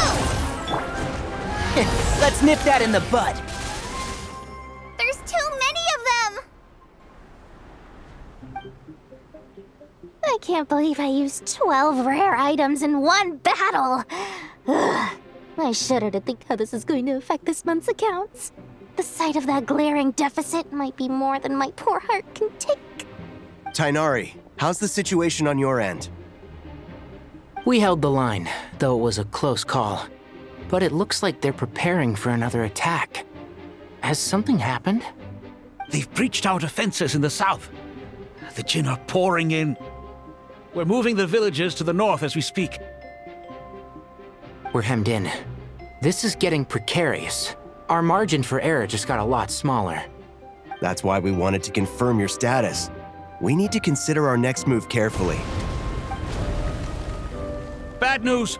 Another line of defense has been breached. Kale, go with them and assess the situation. Dory and I will hold the line here. But Master! Even with 3 of us, we barely managed to.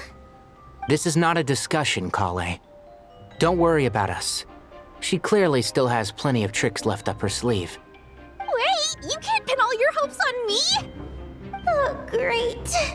I've almost run out of the things I brought with me, and the rest is back at the caravan. I should be able to hold out for a little longer, but still... Master! Need any help? Huh? What is it, Kale? If things continue like this, it won't be long before Aru village is overrun by Jinn, and the sandstorms are sure to follow in their wake. I do have a plan, but I can't guarantee it will work. I don't care, whoever you are. Please just help us. The only one who can help is you. I am merely here to guide you along the correct path. I am a spirit created at the beginning. I am a flickering illusion. I am the shimmering light that flows from the eyes of the Creator. What do you mean?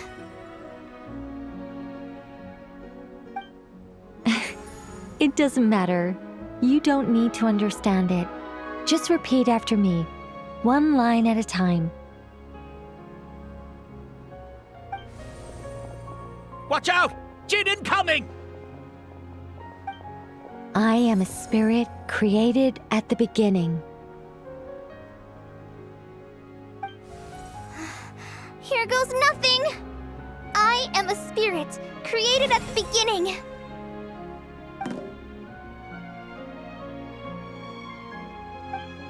I am a flickering illusion.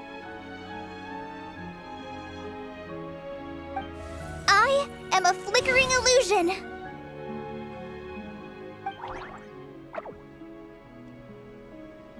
What's wrong, Plumpy? I've never seen you so agitated before. But how do you... Do you know what Kale is reciting? I am the shimmering light that flows from the eyes of the Creator.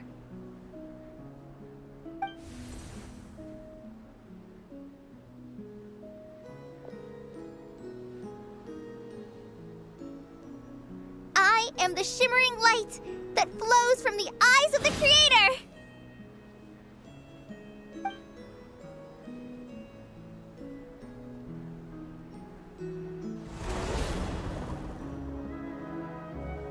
a song composed by the goddess of flowers, but very few records of it remain, even in historical texts.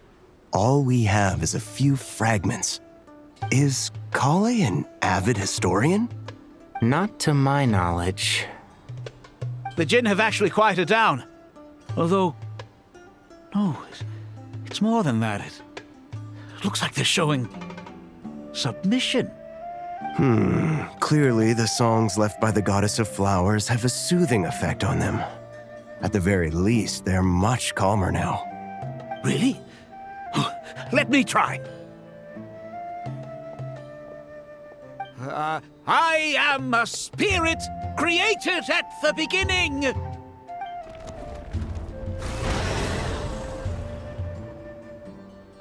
Don't stay away. I'll stop. I'll stop. It seems like the song only works when Kale recites it. But why? Kale.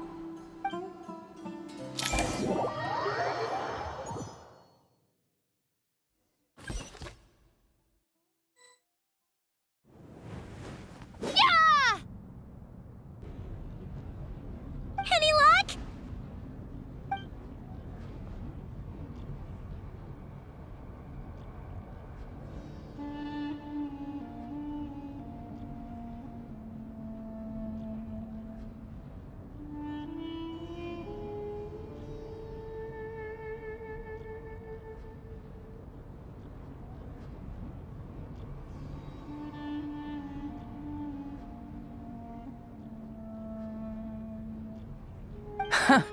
When I heard that loud rumbling in the distance, I thought the shifting sands had bust open the gates to some ancient treasure vault. Turns out it was just you guys. Huh? Wait, that sounds like... It's been a long while. Did you miss me?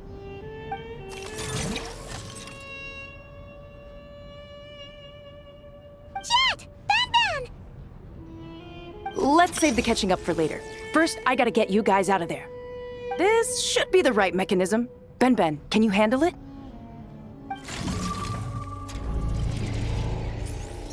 There we go. Come on, let's leave this place.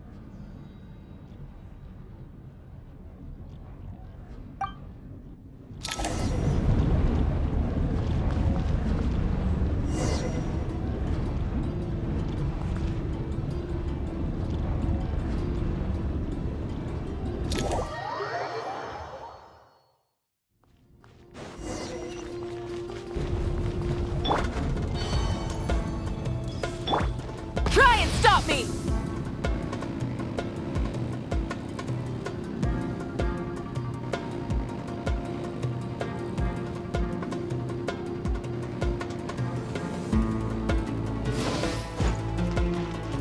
Full throttle!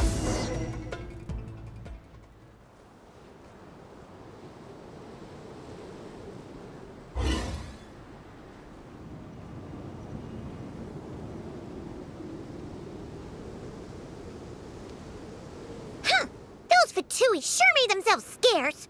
It's like they were never here. The Fatui? They came to the desert again? Yep. No idea what they're planning this time. They were being very coy about it. How have you been, Jet? Well, since we last met, I've started my own band of mercs. We've actually made quite a name for ourselves. Oh, yeah. On a slightly different note, I have some good news. I finally took care of Masaira. Not much to write home about. It was just another day. Found his hideout. Dragged him out of his cozy little bed. He tried to talk me into seeing his point of view, as usual. But I'm way past that by now. There was nothing he could say to save his life. What about you guys? Bet you'd forgotten all about me and Ben, huh? Of course not! We're super duper best friends! Wow. Sounds like I should make time to visit some other nations too. Anyway, what brings you to Gurabat? Oh, right. I almost forgot. We're here to look for Lilupar. That bottle? Seriously? Yeah! We need her power to calm the Jinn and stop the sandstorms. Here's hoping we actually manage to find her. After all the trouble we've been through. Surely with everything's been going on in Gurubad, she must have woken up, right? Only one way to find out.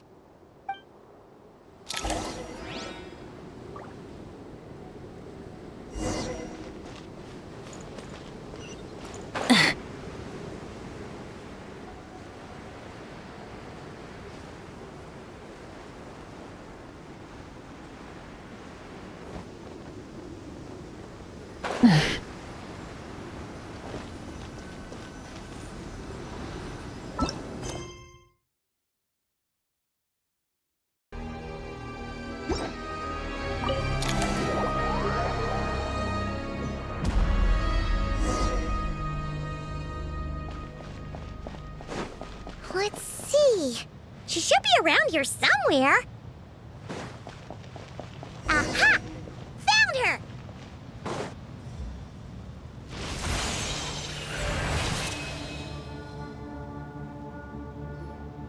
Lillipar! What a long dream that was. It's been a while, my master. Oh, and you're here too, little wildcat. The four of us back together again. Imagine that. In truth, it was at first. I was none too pleased when those miscreants barged in. But it did give me the chance to reunite with you, dear master, so I shall overlook their folly.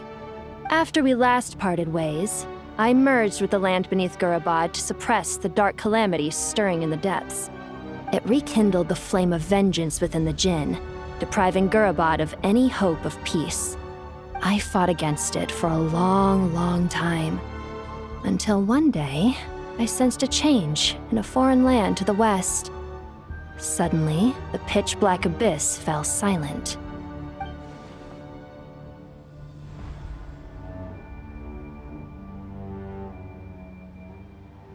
Once satisfied that that dark power could no longer bewitch the Jinn, I too fell into a deep slumber, from which I have only now awoken. Why have you returned to Gurubad, my master? And why is my sand-swept homeland in disarray once more? Well, basically, Sumeru's in danger and a lot of our friends are affected.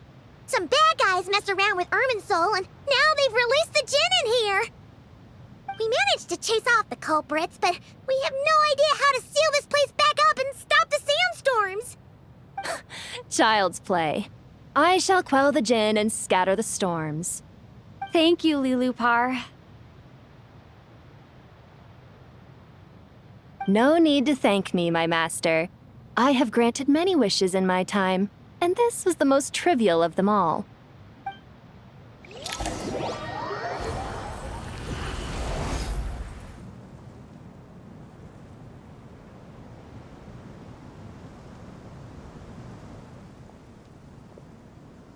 The sandstorm's gone. The sun shines bright again. When I said that we'd meet again under a lovelier sun, this was exactly how I imagined it. Yay! Although, honestly, Paimon would love to hang out with you more, even if the weather sucked. Well, there shouldn't be any more Jinn breaking out, right? Are we okay to head back? Sounds good. You can introduce us to your other friends. Another adventure begins. Lovely.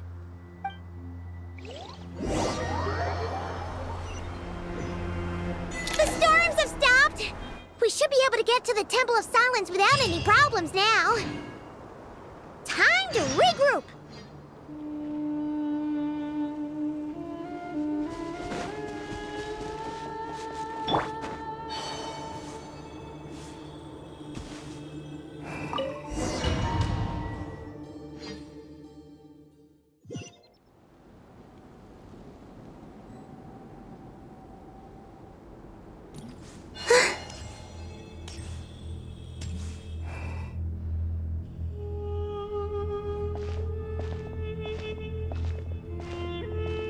So, this is the Temple of Silence.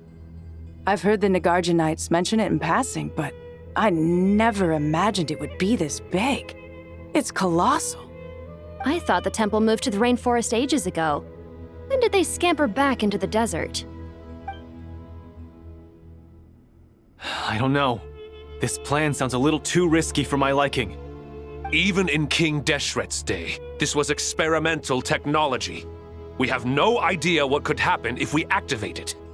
Well, unless you know of another viable alternative for the Akasha terminal, I'm afraid this is our only option.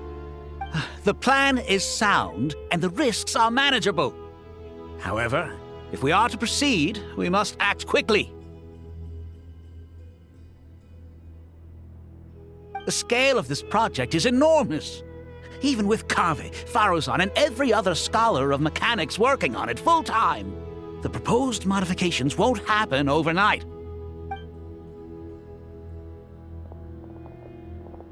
You're back.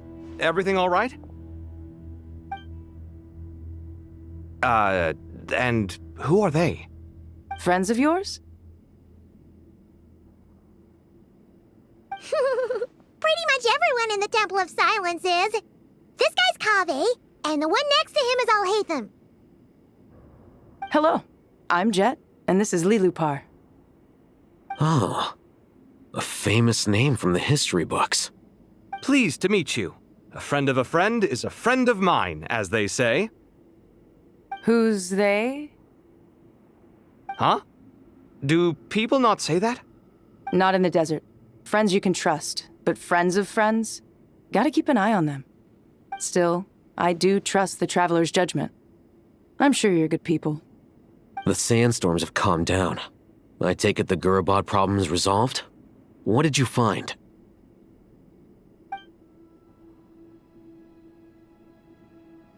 And after getting all smarmy with us, he trapped us there. Luckily, Jet used the mechanism outside to free us, and then we got Lilupar to put a stop to the chaos. Wow. Thanks for being there to help them.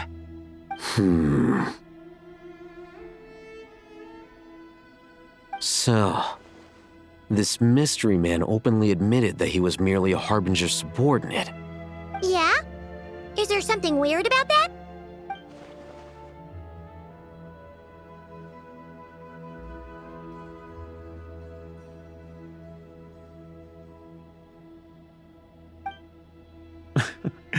I assume you aren't naive enough to expect answers from an enemy.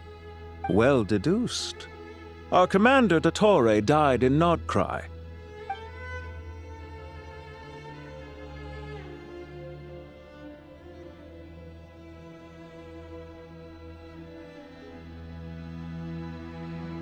Are you wondering about his true identity? Or do you think there's a big conspiracy behind all this? I wouldn't go as far as to call it a conspiracy. Just the simple fact that having someone to shift the blame on tends to prove useful should trouble come knocking later. The most important thing for now is to solve the immediate problem. Perhaps that man knew you wouldn't have the resources to investigate his background and so didn't put much effort into disguising himself. This is all getting a little cryptic for me. I'll let you guys talk while I take a walk with Lilupar. Jet?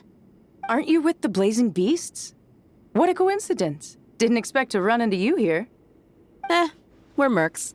You can run into us anywhere. Who's this with you? So, did you find the solution you were looking for in the Temple of Silence? You bet we did.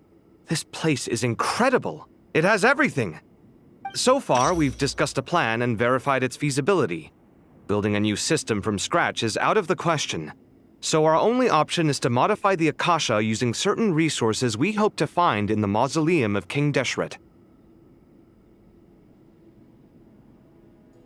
According to certain sources in the Temple of Silence, there is a core device in King Deshret's mausoleum known as Aru. Little is known about this device in academic circles, which suggests it was hidden quite effectively. If these sources prove correct, the energy contained within Aru may be sufficient to power our Akasha renovation plan. However, this raises difficult questions regarding technological integration. The sages are still debating it. Yeah, but I'm sure they'll reach a compromise once they've argued it out. The people of the rainforest are always cautious when it comes to desert technology. But times of crisis like this leave us with little choice. Wait, Paimon has a question. Is this the same Aru we've heard of before? It's sealed off, right? Some sort of prison where the Goat King, Ibis King, and Crocodile King are locked up. Well remembered. Yes, that's exactly right. According to our records, Aru was the most brilliant creation King Deshret ever conceived of. Built by divine and mortal artisans working together. It was a miraculous accomplishment, and it lies hidden deep within the king's mausoleum to this day. That being said, what Aru actually does and why it was built, those are deep secrets we are not privy to. Until recently, I wouldn't have been optimistic that the place even exists. The only reason I'm inclined to believe it now is because we heard it from the Ibis King Thoth himself at his temple. The tale of how the 3 retainers of Al-Akhmar were imprisoned in Aru. Paimon totally gets that. When Paimon first heard about it, she thought it sounded pretty unbelievable too. Do you guys still remember that? The Ibis King told us they were trapped in Aru and that they had to answer 3 questions to get out. I think I remember. What causes our rise and fall? What obliterates love and hate? And what determines truth and falsehood? Those were the 3 questions, right? Yeah. If only Nefer were here.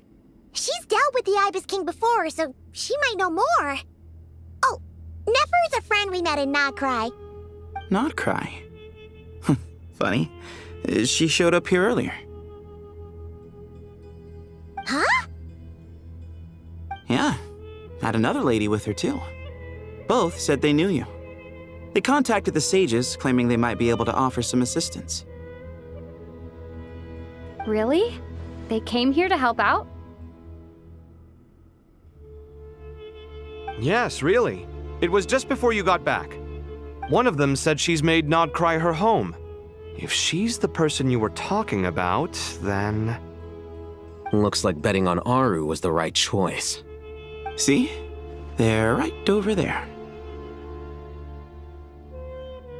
Nicole! Nefer! Why, hello! We're here to help.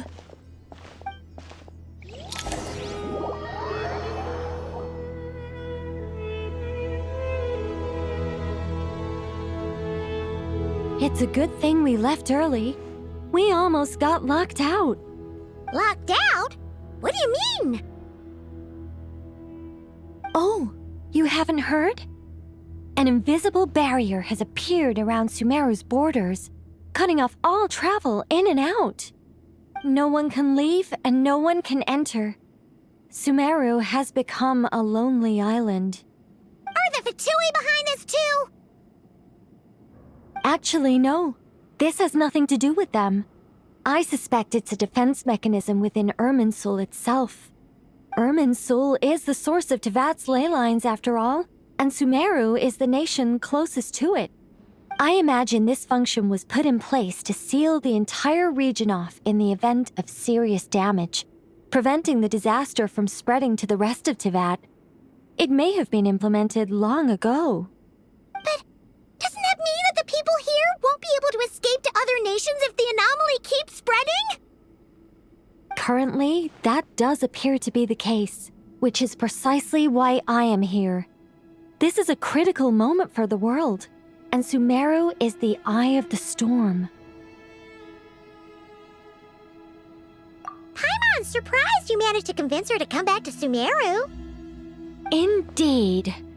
Even for someone of my wisdom and eloquence, this tested my skills to the limit.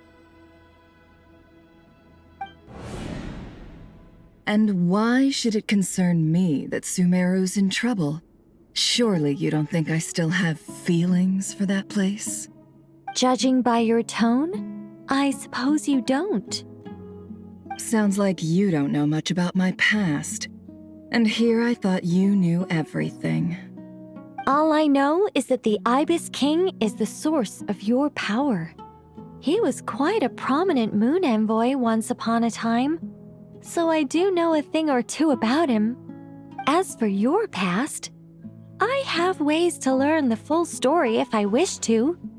But everyone has secrets they'd rather keep to themselves, wouldn't you say? I'm glad you see it that way, Miss Nicole. I've chosen to call Nodcry home, which is why I did my part in its hour of need. That doesn't mean world savings become a habit with me. I have no particular desire to play hero in Sumeru, thank you. I understand. Human emotions do not appear and disappear without cause. There is always a reason to be found behind both salvation and destruction. Still, if time has taught me anything, it's that human emotions are often complex and in conflict. That's why people change their minds about things all the time. But that's where we angels come in. Our duty, ultimately, is to guide people towards their deepest, truest desires and help bring them to fruition. So I wish to hear about your past, because I do not believe you are motivated by hatred alone. And if we still arrive at different conclusions in the end, that's okay.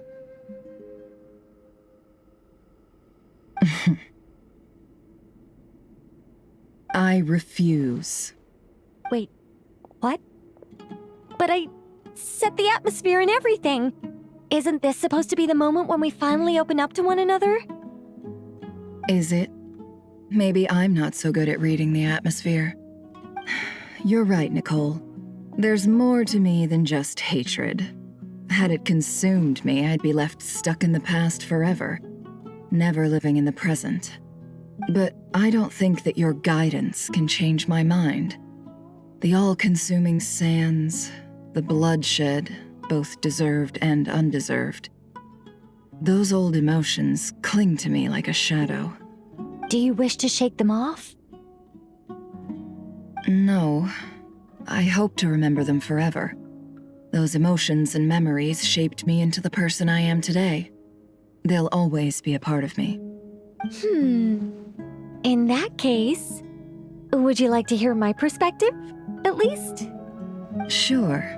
It's not every day you get to hear an angel's opinion. A long, long time ago, when the angels still walked freely upon the earth, I found life tedious. Monotonous work, lukewarm relationships. Things weren't nearly as interesting as they are now. And yet, since the angels' demise, I have found myself missing those days on more than one occasion. Human emotions are often attached to a person, a place, or an object. When those things are gone, the memories quickly fade, and the emotions slip away along with them. If Sumeru were destroyed, both rainforest and desert would be no more. With the object of your hatred wiped from existence, it would not take long for the memories buried deep in your heart to slowly fade. Both love and hate are intense emotions, but they are nothing compared to the void left behind when they disappear. Most sophisticated, Miss Nicole. But anyone focused on the future could only ever applaud the destruction of the things they hate. Still, I'm a special case. Someone once told me that human memory is more selective than a Mora-hungry merchant choosing between customers. We all need a reality check once in a while, so we don't forget the truth. As much as I dislike Sumeru, this is no way for it to perish. All right, you win. I'll help you out a little, but I won't work for free. How much will you need? You're not gonna milk this for all it's worth, are you? What do you think? I'll be upfront with you. I don't have much more on me. If that's what you need, I could borrow some from Alice. Or perhaps I could pay in sculptures. The ones I carve are actually worth quite a lot. Just cover my travel expenses. Huh? Is that all? That's all. Given all the people I owe favors to, I can just about justify a trip to Sumeru. Yehoda! Here, boss! What do you need? I'm going back to Sumeru for a while. While I'm away, you'll be in charge of the curatorium. Me? I'm in charge? Whoa. Don't worry, boss. You can count on me! And that was how the ingenious Angel Nicole brought you the perfect person for the job in your hour of need. Hip hip hooray! That was far more detailed than necessary. Not lacking in embellishment either. I never thought I'd return. Especially not the desert. But life doesn't always go as planned, I suppose. What's Candace up to? I don't think I've seen her yet. She is still taking care of things in our village. Should be joining us before too long.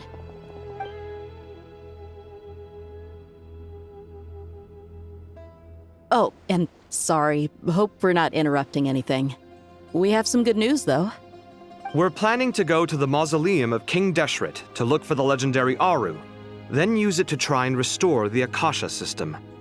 According to records in the Temple of Silence, the mausoleum houses something called Aru's Chute, which can be used to establish connection with Aru. We still have some time before we leave, so there's no rush. By the way, who are these two new faces?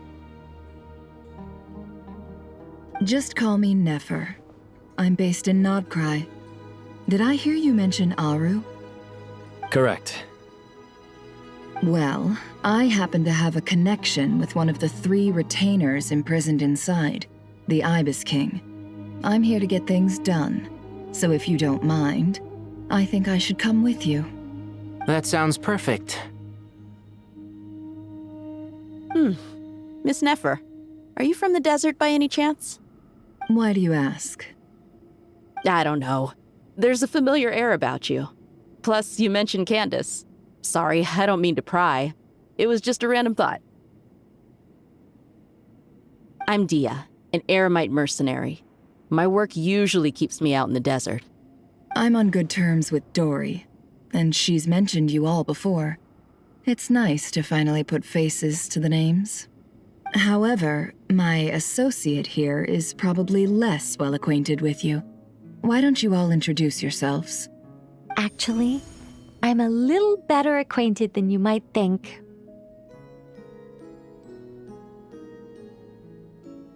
Huh? Huh. Are my eyes playing tricks on me? It looked like you spoke without moving your mouth. Ventriloquism. I have heard tell of it before. What is it, Kale? It's you! You're the voice who's been speaking in my head, aren't you? You encouraged me to report my dreams to the Dendro Archon, and got me to recite that magic prayer. I have many titles, but let's go with the most pertinent one. I am Nicole Rain, an angel who has lived since ancient times. An angel? Sounds like a big deal, but, what exactly is an angel?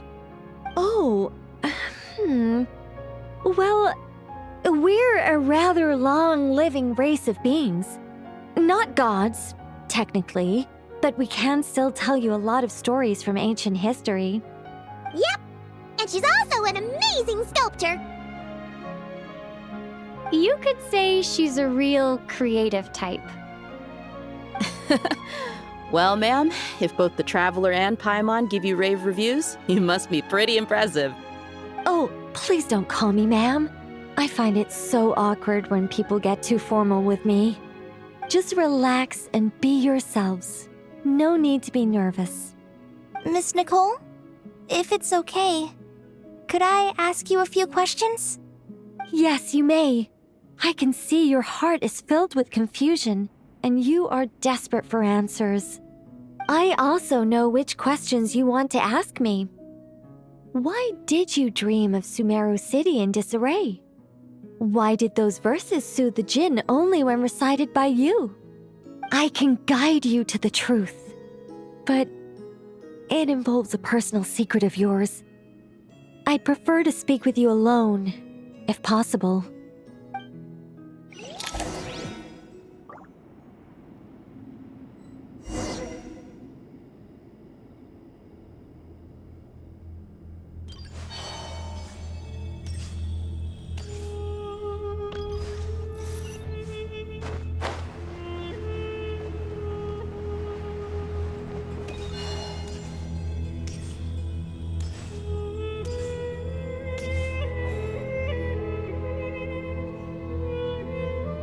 Thought we were going to speak alone. This is a lot more people than I was expecting. What's wrong with it? Even the doctors at Dar al-Shifa allow patients to be accompanied by family members. Well, if Kale doesn't mind her secret being revealed, I have no problem with it. Thanks for being so considerate, Miss Nicole.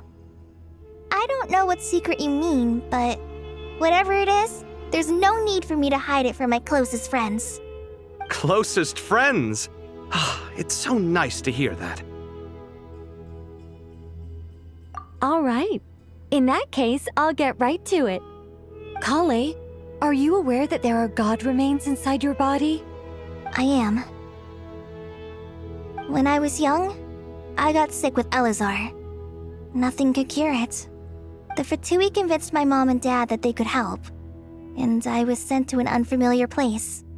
There were a lot of other kids just like me there. This creepy guy injected us with some strange medicine, which I heard contained god remains. I can still remember the pain like it was yesterday. But thanks to the friends who've stuck by me all this time, I've gradually been able to overcome those memories. Anyway, so you're saying that what happened to me has something to do with the god remains they injected me with? Yes. Those were the remains of Nabu Malikata, the goddess of flowers. What? Huh. Fascinating. You don't seem surprised like the rest of us. Why? The possibility crossed my mind when Kale recited the Goddess of Flowers song and calmed the Jinn. You made Paimon jump! What are you doing here, Lilupar? I was merely passing through when I heard the name of the Goddess of Flowers.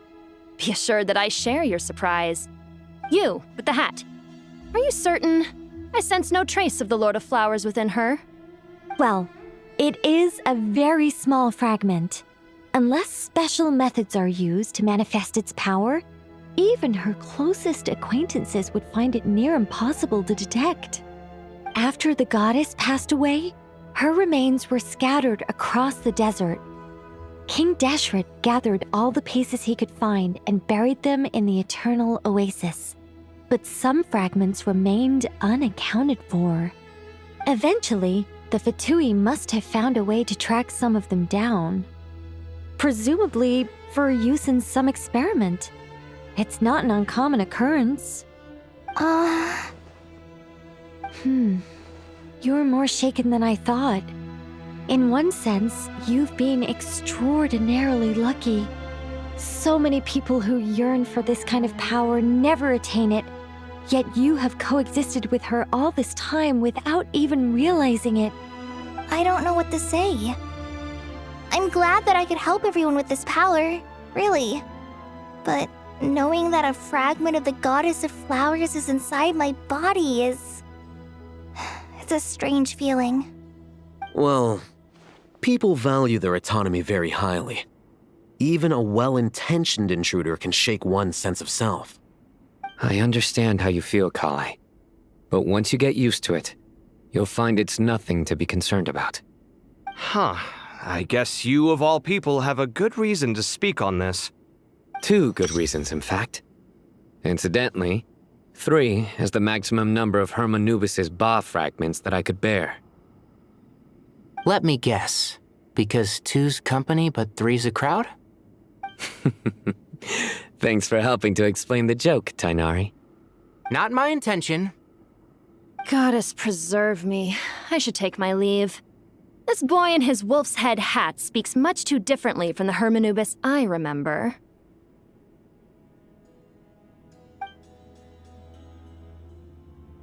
Kale, all I'm trying to say is, no matter how many Hermanubis fragments there are within me, you wouldn't think of me as Hermanubis. In the same way, you are simply you. Yeah, I know what you mean. So about that dream I had, was it a warning from the goddess of flowers? Yes. Just like me, she was an angel created by the primordial humans, born with the instinct to guide living beings. Though her body and soul have perished, her essence retains its natural instincts. Even her smallest remaining fragments would do their utmost to send you that warning. The mother of dreams? Lord of flowers and oases? She must have had a premonition. That is why she gave that dream to you. We won't let our efforts go to waste. But I still don't understand. Why me? Yes. Why indeed? You weren't the only one injected with god remains, but only in you have her fragments persisted. I suspect it may be because of the firm will you showed in the face of suffering. She was likely assimilated by that will. Of course, this doesn't mean you have to shoulder any extra responsibility. As this young man said, you are who you are, and that will not change. All right, any further questions from the family members of the patient? If not, we should head to the mausoleum of King Deshret. Let's move out. Time to put our plan into action. We all hope it'll work. But will we really be able to open Aru? And even if all 7 pillars of King Deshret agree to let us proceed, the scale of the work to follow is daunting, to say the least. Haven't you handled other big projects before? I mean, the biggest project I've worked on to date is probably the Palace of Alcazarzaray, I guess? But this is orders of magnitude beyond that. It's a total nightmare. Look on the bright side. At least this time you're actually here when Sumeru needs you most. You won't have to come asking me for details after the fact. Mock me all you want. But now that I'm here, things will be resolved far more quickly and smoothly than last time. Kave's self-doubt disappeared in an instant. Like magic. Well, this confidence is most gladdening. Now, go and pack your things. We'll head to the mausoleum as soon as you're ready.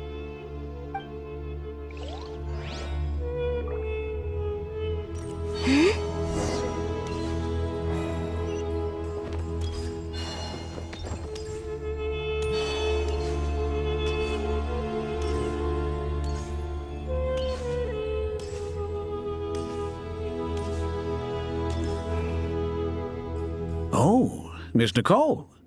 I heard you're a very talented sculptor. Is that true? Oh, I don't know. I wouldn't want to blow my own trumpet. Honestly, even though Kasharawar is best known for its focus on mechanics, plenty of Kasharawar scholars are quite serious about sculpting as a hobby. So if they rate your work, that's enough for us. We just have to take a look. Who's we? Myself and a few other scholars. Kashif, Daneshvar, come take a look. Oh, well, if you insist, I suppose there's no harm in showing you.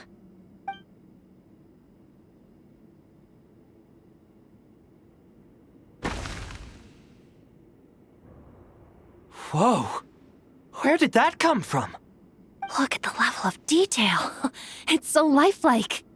The squirrel descends from the heavens like a champion, and the earth trembles beneath its feet. What do you think? Striking, isn't it? Kave? Kave, come here for a sec. Oh, and Madame Faruzan, didn't you used to study in our darshan? Come take a look. All right, but hang on a moment. I have to finish reviewing this proposal first. You called? What is it, youngster?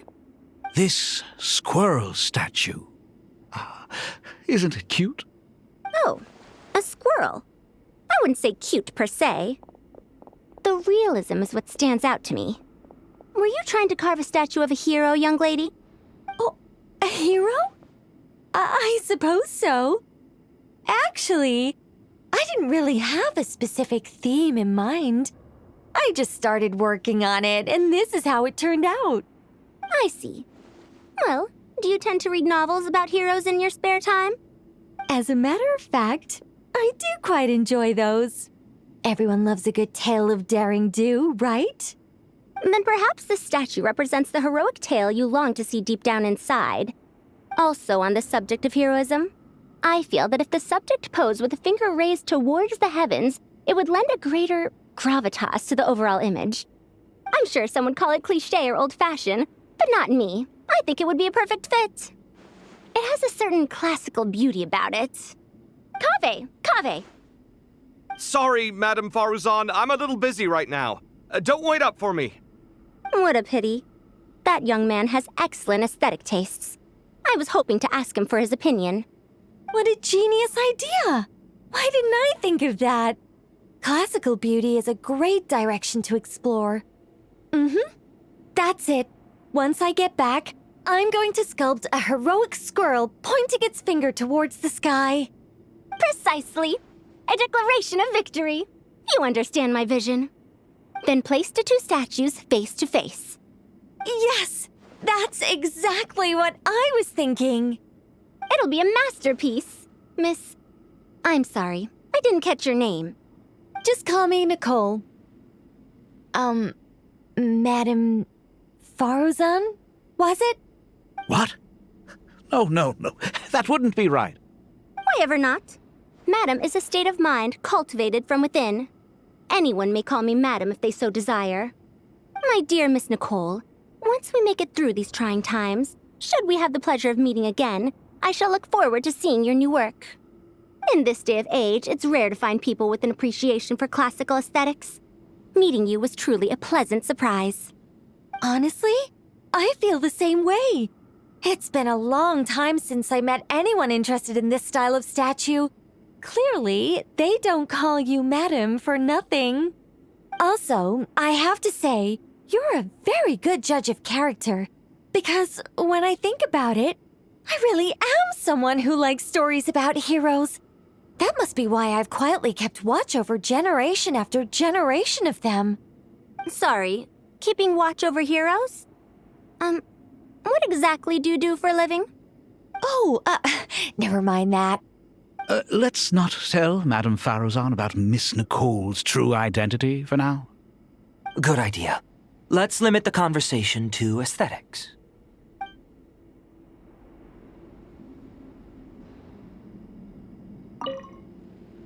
Let's not tell Madame Faruzan about Miss Nicole's true identity for now. Good idea.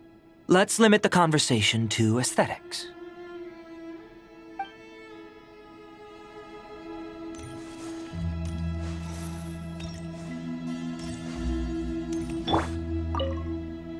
What's wrong? You look a little depressed. Kale got a fragment of the Goddess of Flowers, and all I got was one of the 7 pillars who served under King Deshret. I lost out, didn't I? That's what you're upset about? You're such a child.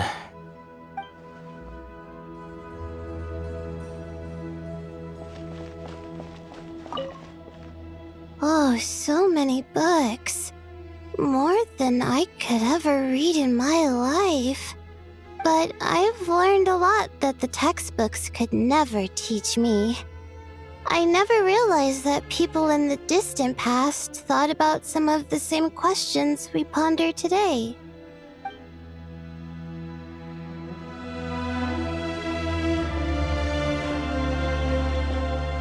Good to finally meet you in the flesh. It's a little surreal seeing you here after exchanging letters for so long. In my head, the boss of the Curatorium of Secrets didn't look so young. Sounds like you have some history then? Any budding mercenary group needs a steady supply of intel. They, in turn, can prove an exceptional source of the same. The Curatorium of Secrets is happy to cooperate with friends from all over the world. If you're interested, you'd be very welcome to join our network too, Miss Dia. Can't say no to a solid partnership, especially out here in the desert. Having intel can mean the difference between life and death. But cooperation's built on mutual trust, and there isn't much contact between the desert and Nodcry. So I'm guessing you reached out to Jet first, Miss Nefer? What's behind your interest in the desert? Nostalgia? Or is there someone you're looking to take care of? Let's put all our cards on the table first. Things will go more smoothly that way. I like your style, Flame Mane. Actually, I had this same discussion with Jet before we started working together. To be clear, I have no intention of using you for any ulterior motives, and I have no enemies in the desert as things stand now. Were that to change, I wouldn't drag outsiders into a conflict that doesn't concern them. There's no point in doing certain things if you don't do them yourself. Wouldn't you agree? Well said. Taking responsibility for one's own affairs is the way of the desert folk. Huh. It's like you're one of us. You sure that's a compliment? Absolutely. I'll take it. Perhaps we can discuss our cooperation in more detail now? Sure. I love working with no-nonsense people. And you certainly fit that description. I look forward to a fruitful partnership. As do I, my friends.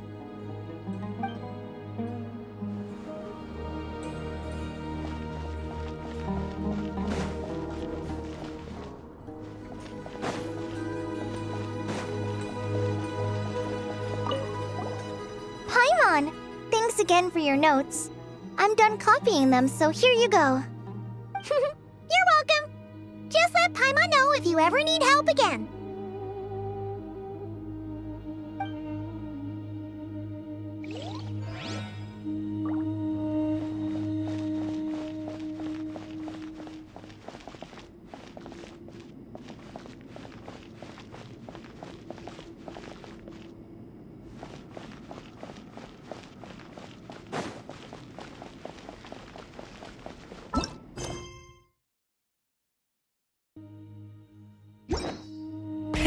Rev the engines!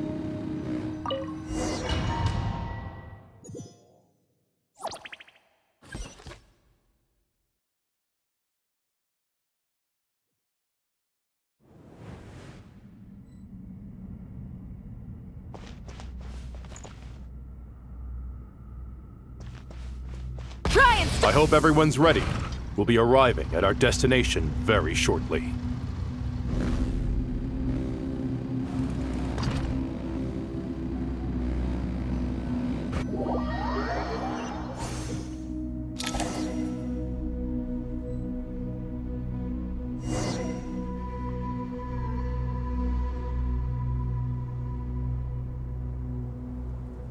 Exploration and trials. Adventuring is right up my alley.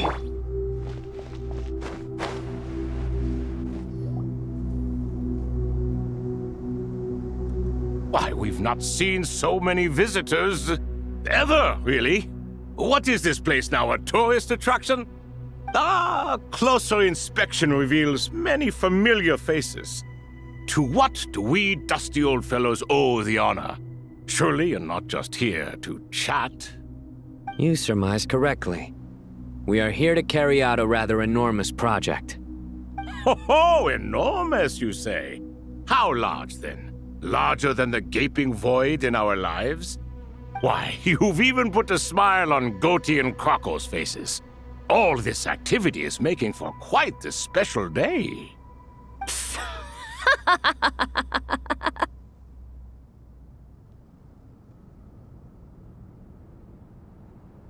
I know that laugh. Lilipar? What on earth are you doing here? Oh, this is hilarious. Turns out good things really do come to those who wait, as long as you stay alive long enough. When did you three get locked up in here? And still you act all high and mighty, putting on a show for the younglings. Truly hysterical. Why, you... Yes, I know. No need to shout. You're right, Lilipar. Goatee, Croco, and I all have the same problem. But didn't King Deshret seal you away? How did you break free, and how did you get in here? Who knows? Perhaps you can ask my master one day, should you ever get the chance. Behold, the executioners of old.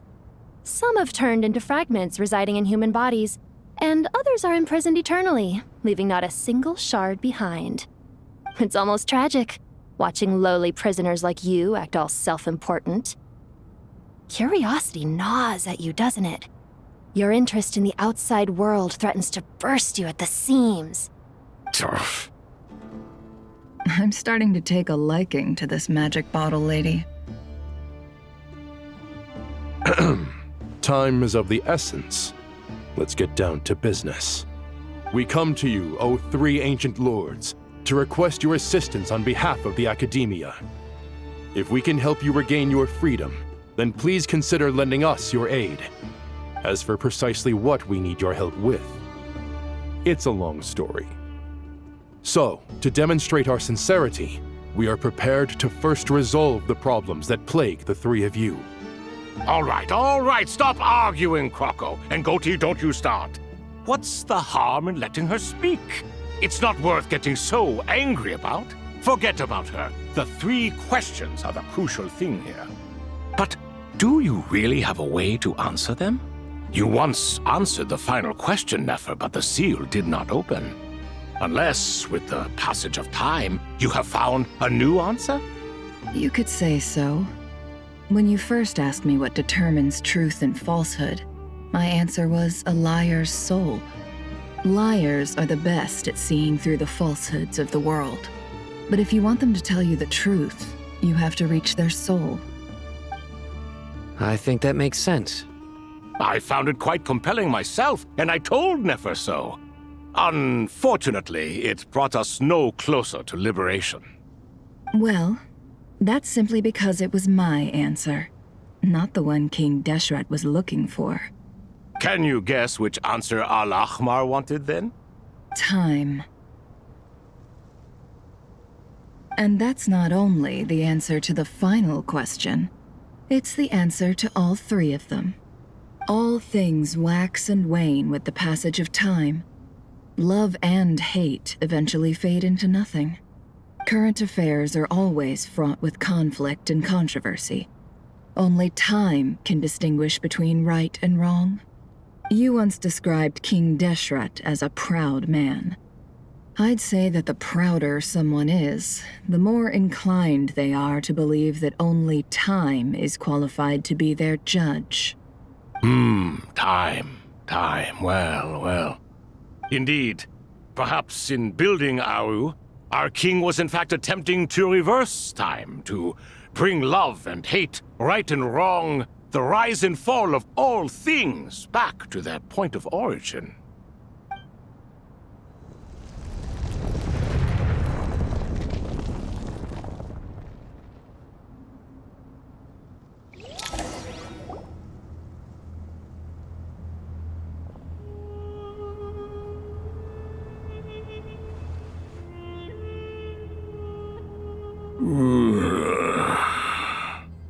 This is the most eventful day I have experienced in a long time.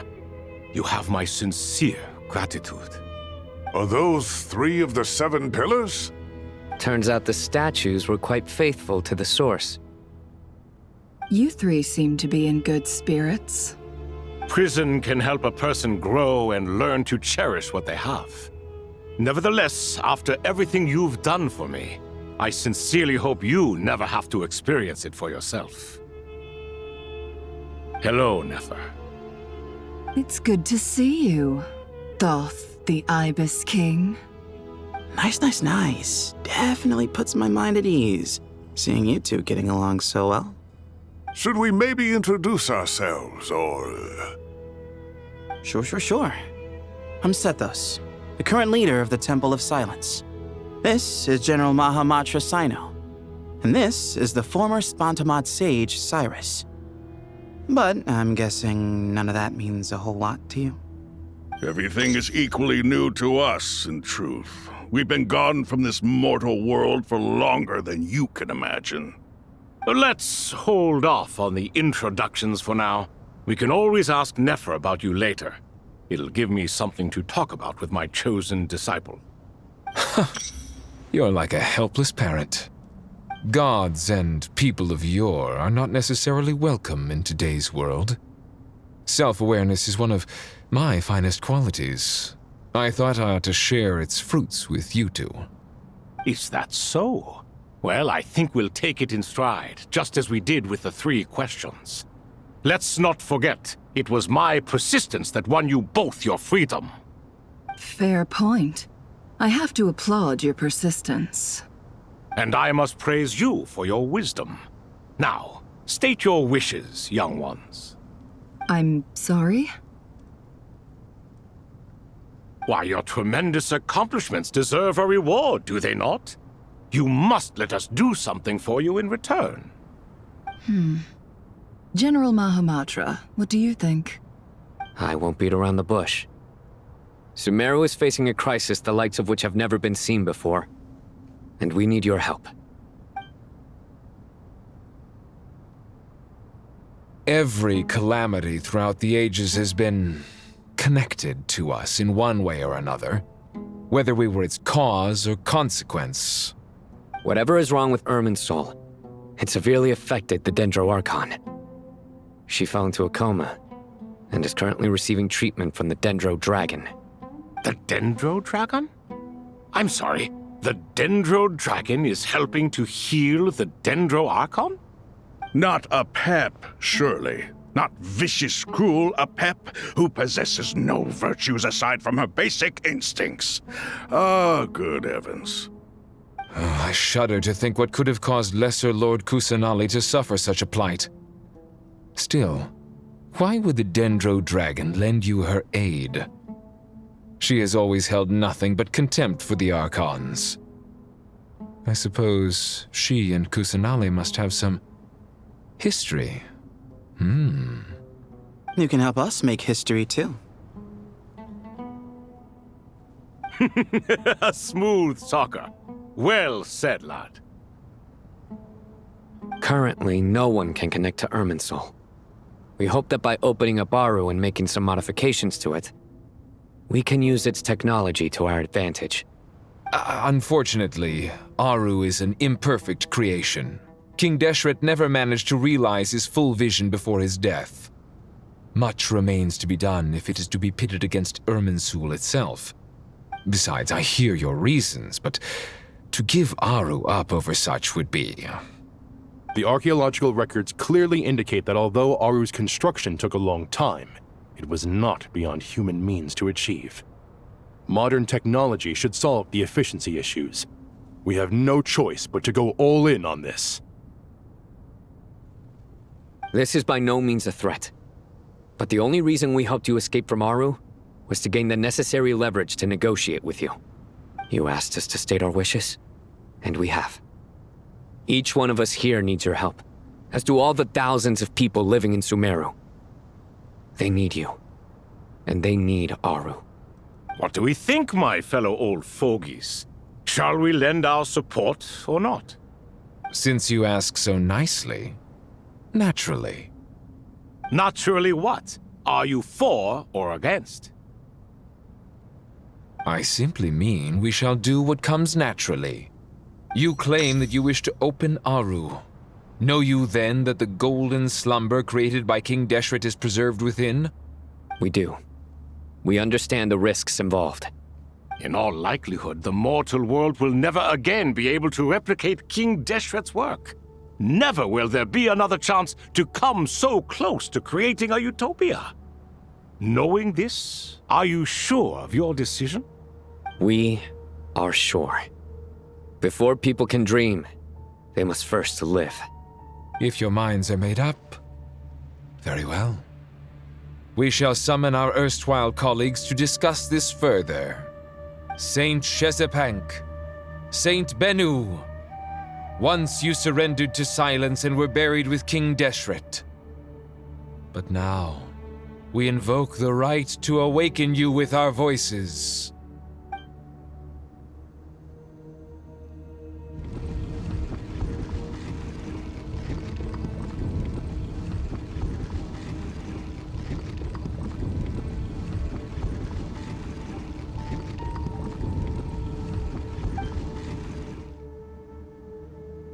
Saint Binu, responding to your call.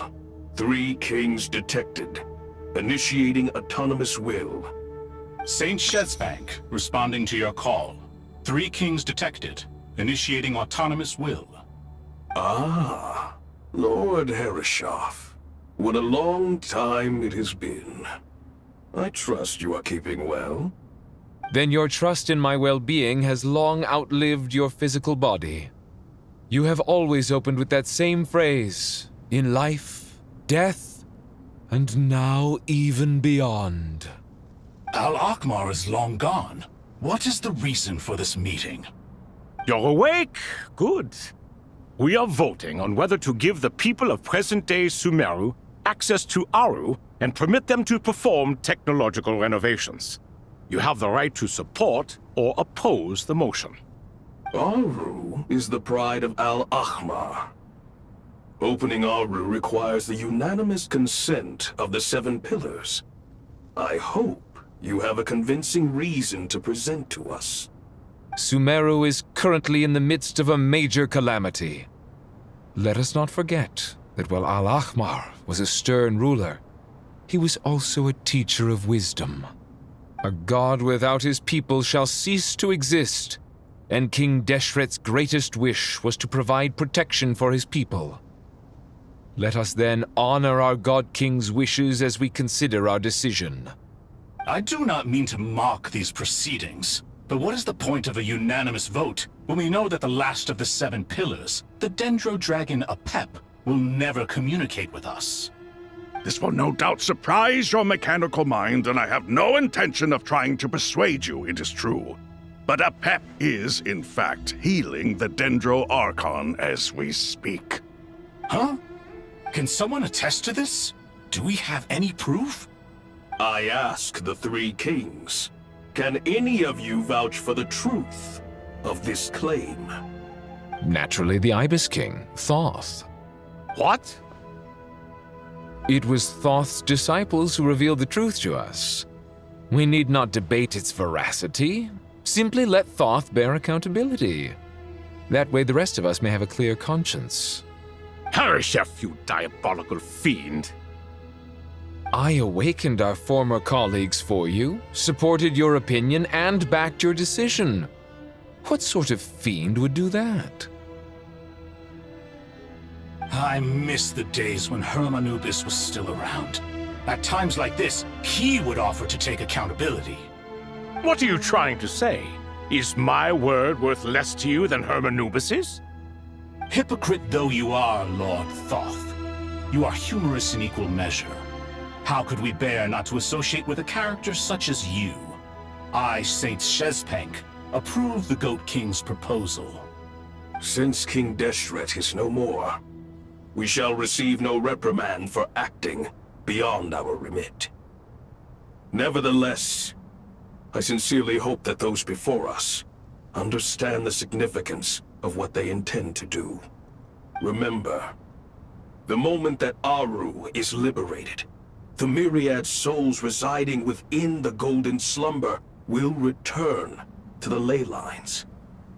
And once the ley lines flow again, these souls shall in turn be received by Irminsul. To take this step is to bring the perfect afterlife created by our king to a permanent end. We understand that well, and we have decided to proceed regardless. Furthermore, the contemporary human perspective would contend that confining souls in this way is no act of benevolence. The deceased have a right to rest in peace. King Deshret's creation is clearly a place of rest and peace. It is just that many do not see it this way. But no matter. Saint Binu approves. Hermanubis' representative and the Dendro Dragon Apep made their choice ahead of time, while the Goat King, Ibis King, and Crocodile King have also granted permission to liberate Aru.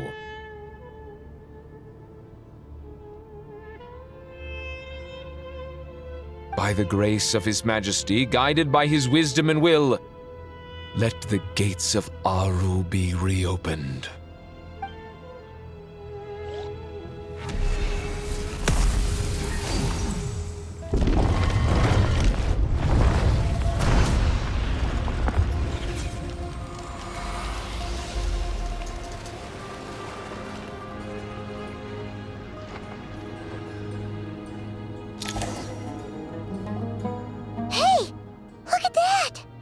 What's this? Are we under attack? No. Wait, it's...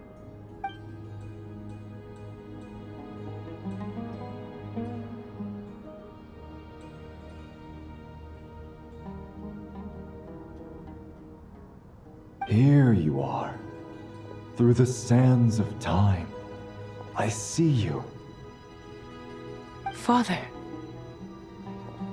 Father, is it really you?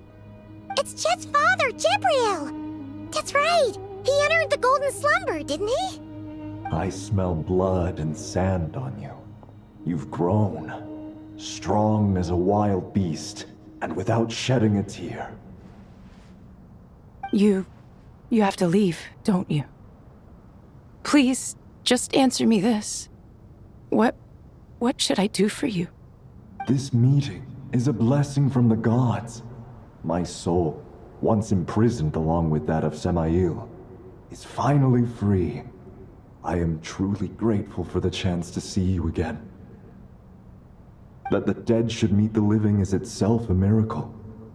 One brief, precious moment is enough. Enough to set my heart at ease. Do not weep for me, Jet.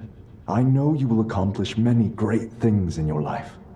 You will go further and climb higher than I ever did. All I ask is that you take good care of yourself.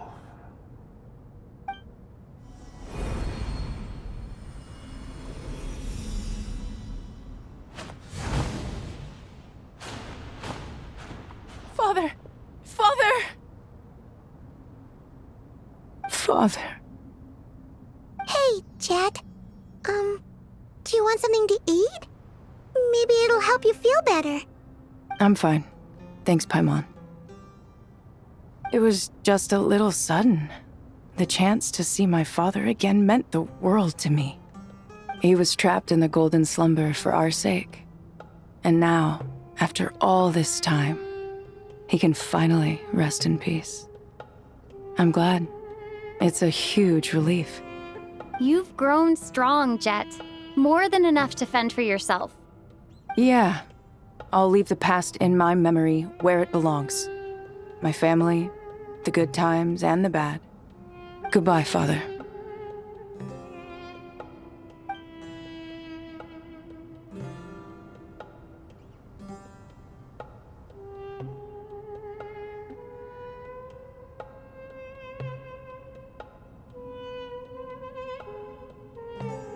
Ah, me, what a touching reunion that was. It seems we did a good deed today. We three retainers, once imprisoned for our iniquity, are surely the least qualified to judge whether this deed is good or bad. Either way, Aru is open. Now you have your opportunity, and with it, whatever trouble may ensue. Although Aru was created by a god, human craftsmanship was nevertheless required to build the gate that connects it to this world. Perhaps the relationship between gods and humanity follows a similar principle. As for your proposed renovations, we cannot determine which functions to keep or discard. Proceed as you see fit, but please entrust the task to your most accomplished scholars, or Bennu will be most displeased. It matters not. The Ibis King shall be accountable if any problems arise.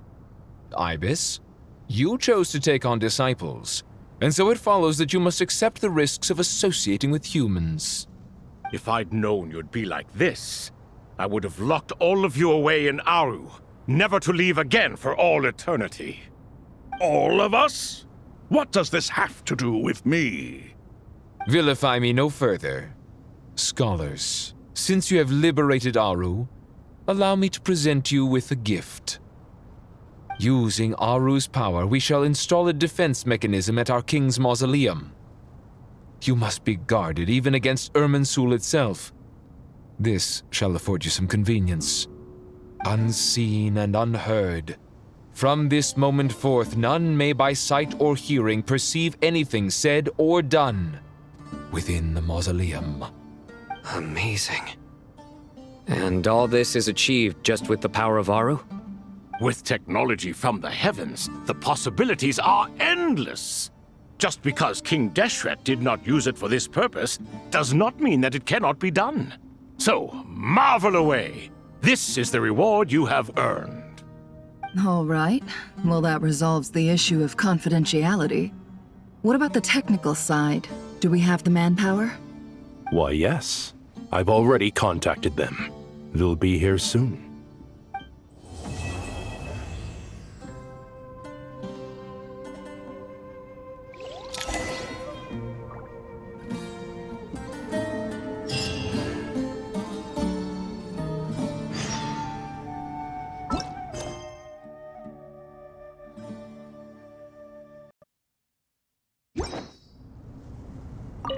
You must be Sethos, the successor to the Temple of Silence. Hello. Yep. That's me. Nefer, right?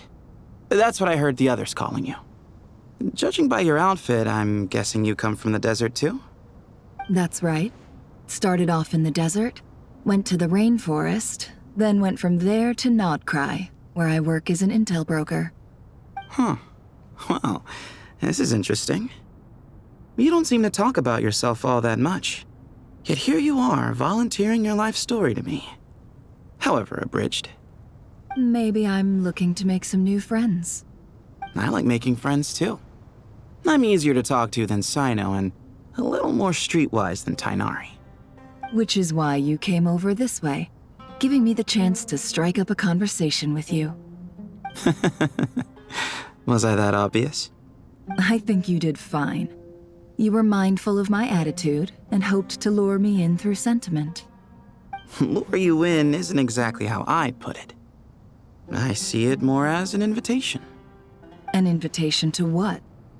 To put down your luggage. Lay down your burdens. To return to your homeland. And be truly welcome in the place you once felt so estranged from. You're a more interesting heir to Bamun than I was expecting. Since you're familiar with my grandfather, I'll assume you're aware of our situation. I'd like to make friends with you. And I think you'd be a great asset to us. Not to mention the power you and I both hold. Originally belonged to the same organization. Aha, there we go. Now we're getting somewhere.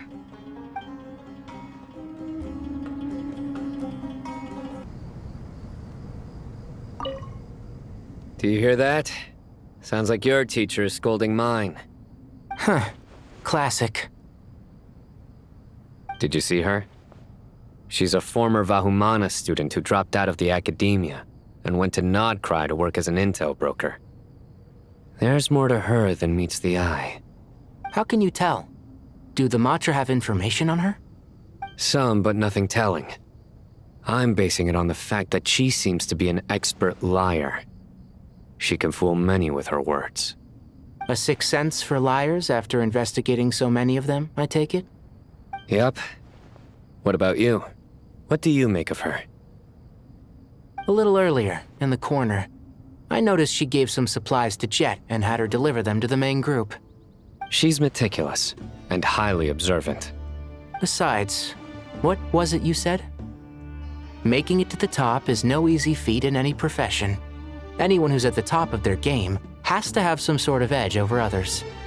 It's true, but she's not the only one at the top of her game. I also am, and so are you. Sure, but what's to guarantee she won't overhear us talking about her?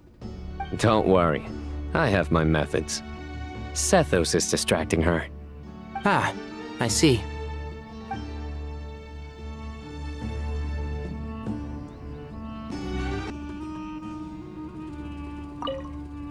As I thought, the so-called 7 pillars of King Deshret are as underwhelming as ever. What do you mean? Not a fan of the boys' club? As men, as individuals, and even as gods, they are entirely undeserving of my attention. Al-Akhmar once commanded me to select a king from among the people, so naturally my eyes will open only for one who is worthy. Ugh. Can we talk about something else? It all sounds pretty complicated, and I haven't read that many storybooks. You think this is a mere story? Well, many would also say that the journey you shared with your father is not but a tale. My life, your life, they are nothing but stories. Little girl, it appears that you really have grown. In the past, you would have flown into a blind rage at my words, but now you are unperturbed. Oh, it's nothing. I just feel like you're right. Getting all pissed at someone for telling the truth is pointless. It only makes me look petty. This alone is proof enough of your growth. You're doing well, my dear girl. You're becoming ever stronger. Strong enough to defend the people and things you hold dear. You think so? I hope you're right.